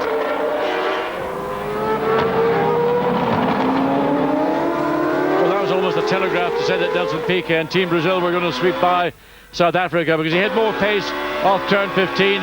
And South Africa, they were going semi-defensive, but they weren't really defending that position. They knew they didn't have the pace, and Piquet Jr. clearly very determined, being disappointed as well to make up for that difficult pit stop. Well, he gains a position. So Brazil now up to 14th, and still another 4 places to go before he can even get a single point. in this feature race. Yeah, that's right. Well, that's what happens. He stalled on the line, and now he's got to try and reclaim that lost ground. The other man who stalled, of course, at the start was Jos Verstappen. He's the one running in 11th. He was the one battling for the final point with Ireland. Ralph Furman's currently in 10th place. Look at this, South Africa now have managed to nip past Lebanon. So Lebanon's lost a few places on that last lap, but Khalil Bashir doing a good job of not getting into too much damage. He's got a big tyre mark on his side pod as it is from earlier in the race. Well, all Khalil Bashir will want to do is to finish this race virtually unscathed, apart from a bit of a rubber smudge down the side pod. But remember that incident at Brands Hatch when he got into big trouble here. Once again, Team Brazil putting pressure on to the back of Will Davison and Team Australia, and this is going to be almost a pass, almost giving it up, because just the pace that Brazil have got is way beyond where Australia are at this stage with 7 laps remaining. Yeah, he hasn't got it done yet. No, not yet, because although Davison ran wide, he still had the power on, so Piquet wasn't quite able. Oh, Piquet nearly messes it up. He had a big slide there into the braking zone, and he only just sorted that one out. But he has gone around the outside. Amazingly, with all that kerfuffle and steering wheel shuffle in the cockpit, he got past. But Australia's coming back. This is a battle for position. Will Davison's got up the inside into turn 1. Piquet could afford to break a little bit later as Davison locks up the race momentarily. Piquet around the outside. He's just about got enough done. He has to take that place and confirm it. But look, Davison's back again. Well, this is good racing. It might be for 12th place, but Davison's not going to give it up without a struggle through Aussie spirit there. But in the... Oh! Piquet runs wide. I don't know what he did. He lost concentration. And he's back in front. Look at that. Australia retakes the place. And Piquet, I don't know whether he looked in the mirror. Now Australia's a bit wide, and he's going to try and get alongside him into turn 5. Surely you can't go around the outside of that one. What he's going to try and do is get in position to take turn 6, and he's just done it. So, well, good thinking from both drivers. Again, for close motor racing, no quarter given, but fortunately no contact either. No, that's right. Somehow they kept it clean. That was good stuff from both Brazil and Australia. We're still looking up there. France is leading. Mexico is still in 2nd place, yet to make its one mandatory pit stop. Well, they can make it any time they like. There is our race leader. It is France with a 14-second lead over Mexico. But Mexico can make their stop on the last lap if they want to. It's allowable within the rules. But Luis Diaz enjoying his time. I would have thought his tyres would have almost given up the ghost by now. But he seems to be running around quite happily now. He's just been displaced by Switzerland, actually, on that last lap. Switzerland have passed him on the track. And I would imagine we will be seeing Mexico into the pits fairly soon now. And interesting, France has still got 7 shots on the power boost button, and the only reason he might want to use one of those, because fastest lap in this race has actually gone to Brazil, is he may want to once again confirm that France are the quickest team out here. But they do have that lap from the first race when there was a 1:55. Switzerland, there you are, now in 2nd position, a clear 2nd position behind Mexico, who hasn't made a pit stop and must be slithering around all over the place. I think was about to be passed by the Czech Republic. So Czech Republic on for their best results in A1 Grand Prix. They're set for a podium if things continue the way they are at the moment. Italy also well up, so is Malaysia. So 3 teams could come away here today, big smiles on their faces, but I suspect that the entire field, or those that certainly finished this race, will be looking like they've really enjoyed their afternoon's work, because what racing drivers want to do is race, and that's what they're doing. Mexico there, still running in 3rd then, ahead of the Czech car, but Thomas Engert's made his pit stop, whereas the Mexican car has not done so yet. So looks like it's going to be good news for Thomas Engert, and he can just afford to sit and wait, really. He obviously hasn't got the pace that Switzerland has. He was passed by Switzerland a little while ago. Neil Yardi is going very quickly at the moment, still lapping in the 1:57, so that's an impressive lap time. We can see that Team France a little bit slower than that. They're in the they can cruise now, but they're still in the 1:58.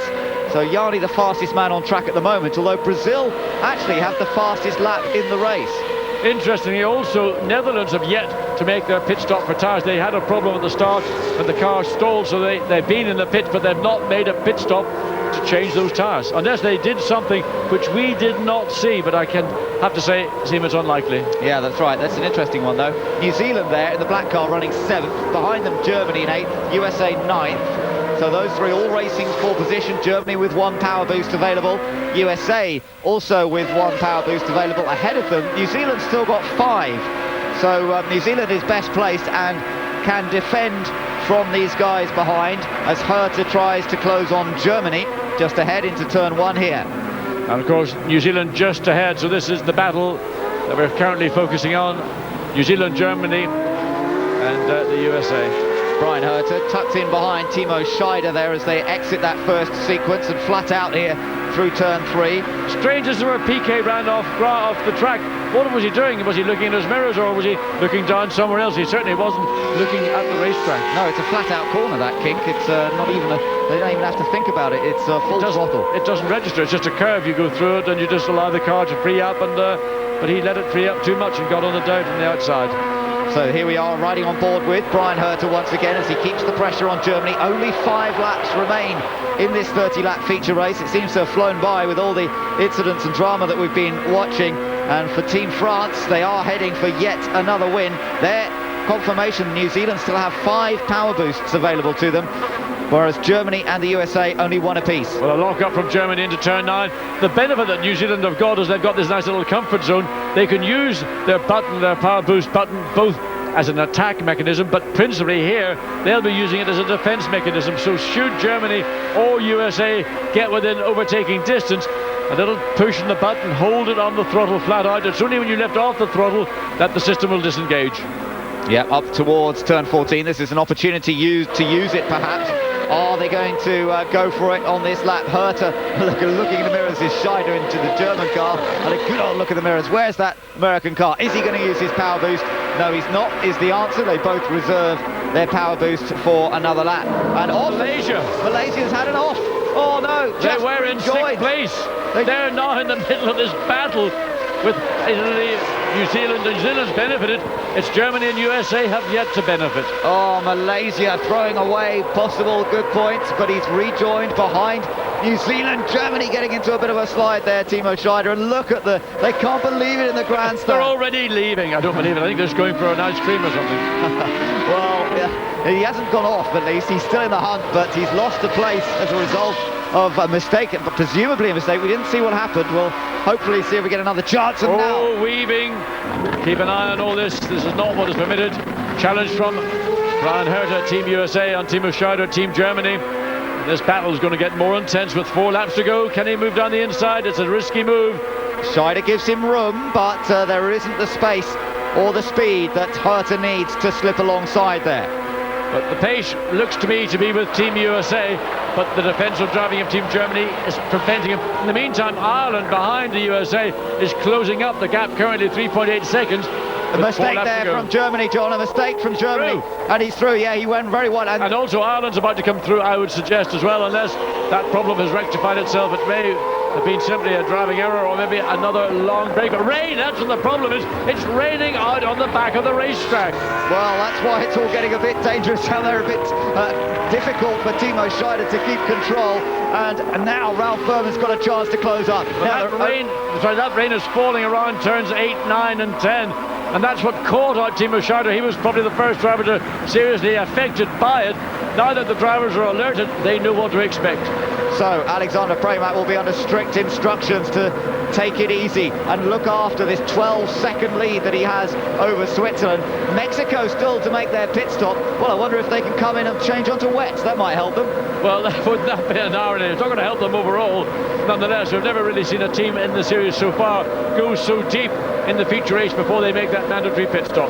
No, that's right, leaving it right to the last minute. But France still in control here by good margin. They've got to watch out for some of the slower cars ahead, though, as the conditions get a bit tricky in a couple of places on circuit. It all looks pretty good up here, but just as in qualifying, we're noticing that it's certain portions of the track that are getting affected by rain. Now, the Netherlands is into the pits. Jos Verstappen finally making his pit stop. So we're getting into the zone of the racetrack where that rain fell.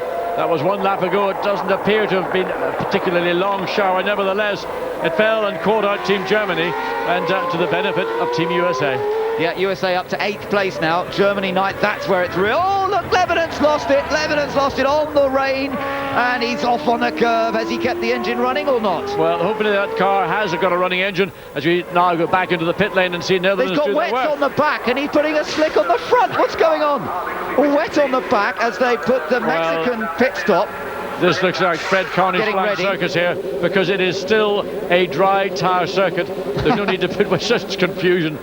Well, that was the Netherlands who were doing that, and now they've gone for slicks all round. Well, that's not going to help their pit stop. It's not a quick one, so poor old Jos Verstappen, he was always going to lose a lot by coming in after the stalling. And they stalled it as well, so how bad can it get? You stall on the grid, you make a late pit stop and have a problem with the wheel tyre or choice of tyres, and then you stall on the exit. So Switzerland running second here. Remember, they've still got the Czech Republic not that far behind them, but it's France that leads as we have just 2 laps to go. Verstappen finally rejoins just ahead of the race leader, and Switzerland there running in second. Big advantage they have over the next car they're actually dicing with, because the Czech Republic only just coming out of the final corner, turn 15. Behind the Czech car should be Italy. Yep, Italy still running there, and they are on. Oh, Ireland trying to get past Germany. Big lock-up between these two drivers. The gap has reduced. It was about 3 seconds in the intervening period while we were in the pits. This battle now, once again, a position for 9th place. Germany 9, Ireland 10. Yep, still in the points. Bit of a lock-up ahead of them. I think that was from USA, but no major dramas there. It's Switzerland second, Czech Republic third, Mexico finally making its pit stop. Now let's see how much damage this does to Mexico, who at one stage were running in second place, obviously. They are putting wets on. I don't know why they're even bothering wasting their time. It's only wet on one part of the circuit. It does seem a little bit strange to put the wets on now, but wets in the back and dries in the front. So well, there's your wets on that. Yes, wets all round. I thought I just got a quick glimpse. It looked like it was slick in the front. There's wets all round. No need to do that whatsoever. With 2 laps to go, and suddenly there's going to be a deluge beyond all imagination. Good stop, 45 seconds, not as quick as the French stop, which was 40 seconds, but still not bad effort, and they've put the wets on, but I don't think that's going to give him any particular benefit. It'll be interesting to see where he ends up, though. I don't think he'll still be in the points. He'll be outside the points, I'm pretty sure.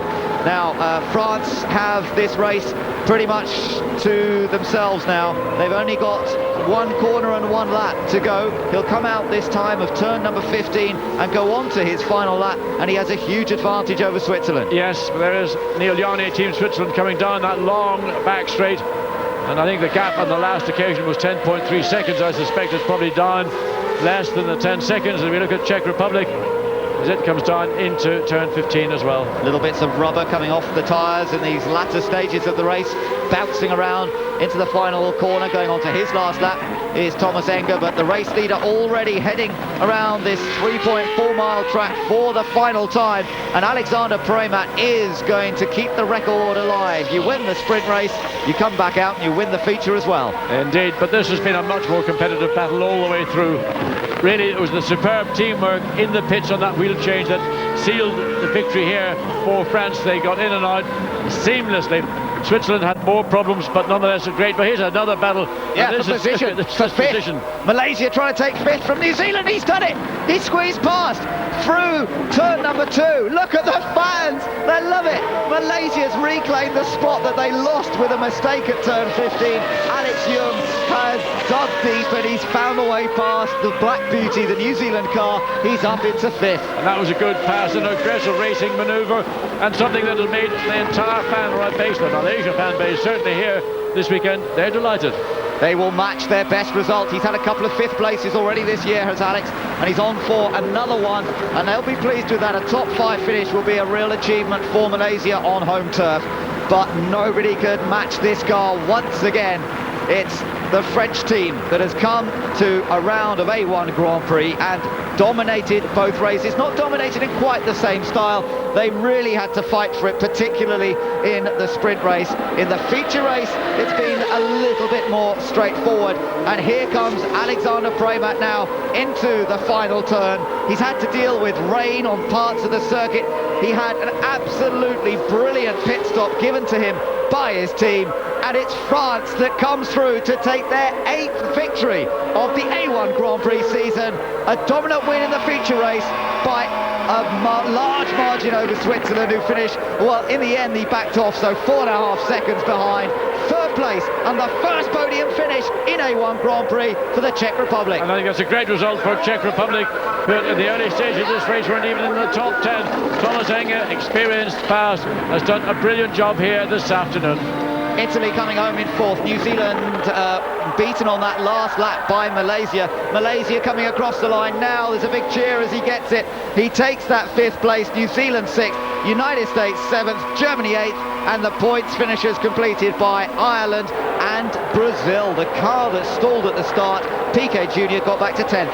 Well, delight for Alex Young, but also that battle between New Zealand, Malaysia, New Zealand, USA, Germany, Ireland and Brazil was very, I tell you, I would love to see those 5 cars coming into turn 15 on that last lap. It must have been one of the best views. Oh, a little bit of oversteer on the exit as they come across start-finish line. So, a really exciting feature race, and one that ultimately, in my view, was down to the teamwork of Team France. And they got their man in, they did a perfect service, but there's the joy, I think, on the faces of everybody in the Czech Republic. They are delighted. Even Nicolas Lapierre, 8 out of 8. Now the pressure will be back on Nicolas Lapierre when we head off in 3 weeks' time to Dubai. Yeah, what an incredible run the French are having. Brazil might have won the first 2 races of the year, but France have won every single race since then. Now look, fastest lap in the sprint race. I think that's the first time that we've had the fastest lap of the 2 races actually coming from the sprint and not the feature.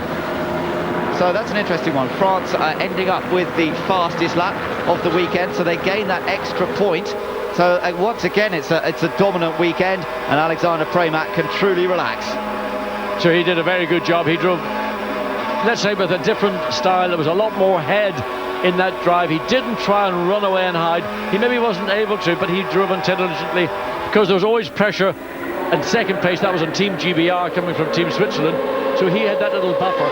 And then once he got into about 8 or 10 laps, he was able to then extend the potential that Team France have got. They've clearly got something which everybody else in the pit lane is second guessing as to what it is. Yeah, they're going to have to guess a bit more and work on it, but they're the final results. 4.5 seconds only. He really did back off on that last lap because he was a good 15 seconds ahead into the final stages. The USA getting into the points once again, and they'll be pleased about that because the USA have had a bit of an up and down time in the A1 series so far. Their best result, of course, still that 4th place that they enjoyed in Portugal, but Herta getting into the points for the second time, second meeting at least in succession. He was in the points in the feature race as well at Eastern Creek. Malaysia as well. Good result in the end. Alex Young reclaimed the spot that he had, and well, if he had stayed down, perhaps they wouldn't have had so much support, but the fans loved that last lap when he got back past New Zealand. Well, the level of celebrity here in Malaysia for Alex Young and his partner, his wife, is probably only equal to that of people like David Beckham, and he is a very popular sportsman indeed. And this certainly, okay, he didn't win the race, he's not even on the podium, but he did a great job for Malaysia, and that's why the fans have come here to support him. But there is Alexander Preymat, Nicolas Lapierre there also congratulating him. What a job from the whole team, because the pit stop was certainly, of the ones we looked at closely, was the fastest. I mean, to do that under pressure when the car was leading the race was absolutely brilliant from the French team. They were so slick on the tyre change. Switzerland finished second, but what a fantastic result for the Czech Republic. They had a miserable qualifying session. The first race didn't go well. He started 16th on the grid, John, just to remind ourselves, and he's come through to finish 3rd. Well, whatever happens up to the point of the pit stop, thereafter it is almost a gamble. You just do not know where people are going to finish, and if you get a bad pit stop in the Czech Republic, and a very good pit stop indeed, and that elevated Thomas Enger and the Czech Republic onto the podium. And for a country, again a country only represented by Thomas Enger at top level motorsport, what a great result indeed. And there will be joy. If there's not Czech beer being drunk in the Czech Republic's pits tonight, I'll be surprised.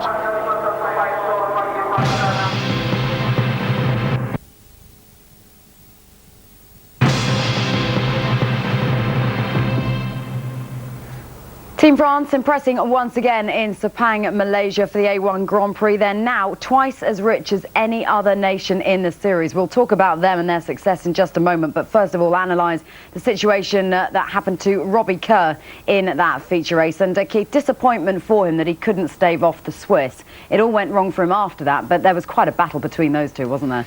Yeah, I think the Swiss car looked slightly better set up to me than Robbie's car. For some reason or another, the balance of the car, front right locks all the time into the turns. He was smoking the front wheel every single time. You can see that was from the left-hand side.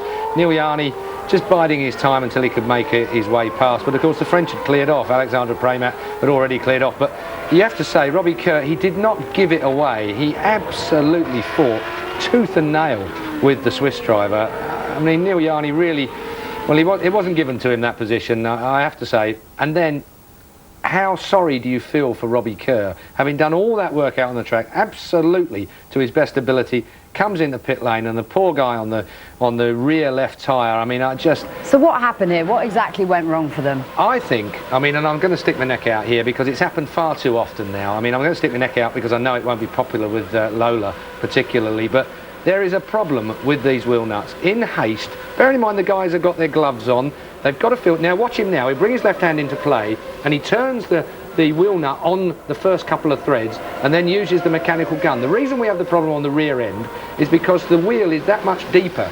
He can't physically see with his helmet on exactly how that nut is applying to the rear axle. So in other words, once he's got that thread crossed, he's then got to reverse the gun, pull the nut off. Sometimes they throw away the nut and put a brand new one in there and then have to whiz it back on again. It's an awful thing to do. We can talk about whether somebody else can come in and join in and help him.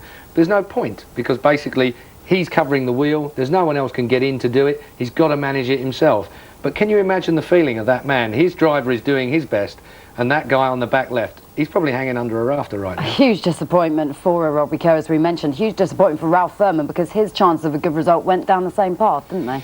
Yeah, Ralph Furman particularly. We're nearly 2 minutes we were in the pit. I'm just looking down at my notes here to check where we're going. We're nearly 2 minutes for Britain, and of course Ireland, similar problems as well. And many others had problems this week as well. Whether the heat brought something into play, whether the expansion on the rear axle was a little greater than it is before and making it more difficult to get that nut on. Whatever the problem is, you don't see it in Formula One, you don't see it in other formulas. IndyCar in particular, they change. They have had these problems in the past, but not of late. And it's just one of those things that I think particularly this organisation need to redo. That's something that A1 Grand Prix have got to look at, but for one man in particular, a pit stop did work out. It doesn't usually, and it did this time for Nelson Piquet Jr. And for somebody that stalled on the grid in the feature race, he made his way up it, didn't he? I think you've already said it all, to be frank with you. I mean, you've got to get the pit stop right, but you've also got to be able to start on the grid.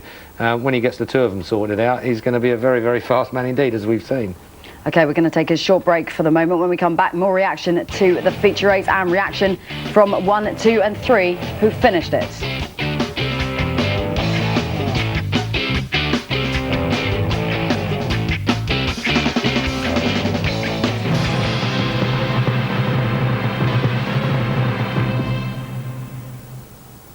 Welcome back to Sepang, Malaysia, where it's another double victory for the French and an 8th successive Grand Prix win.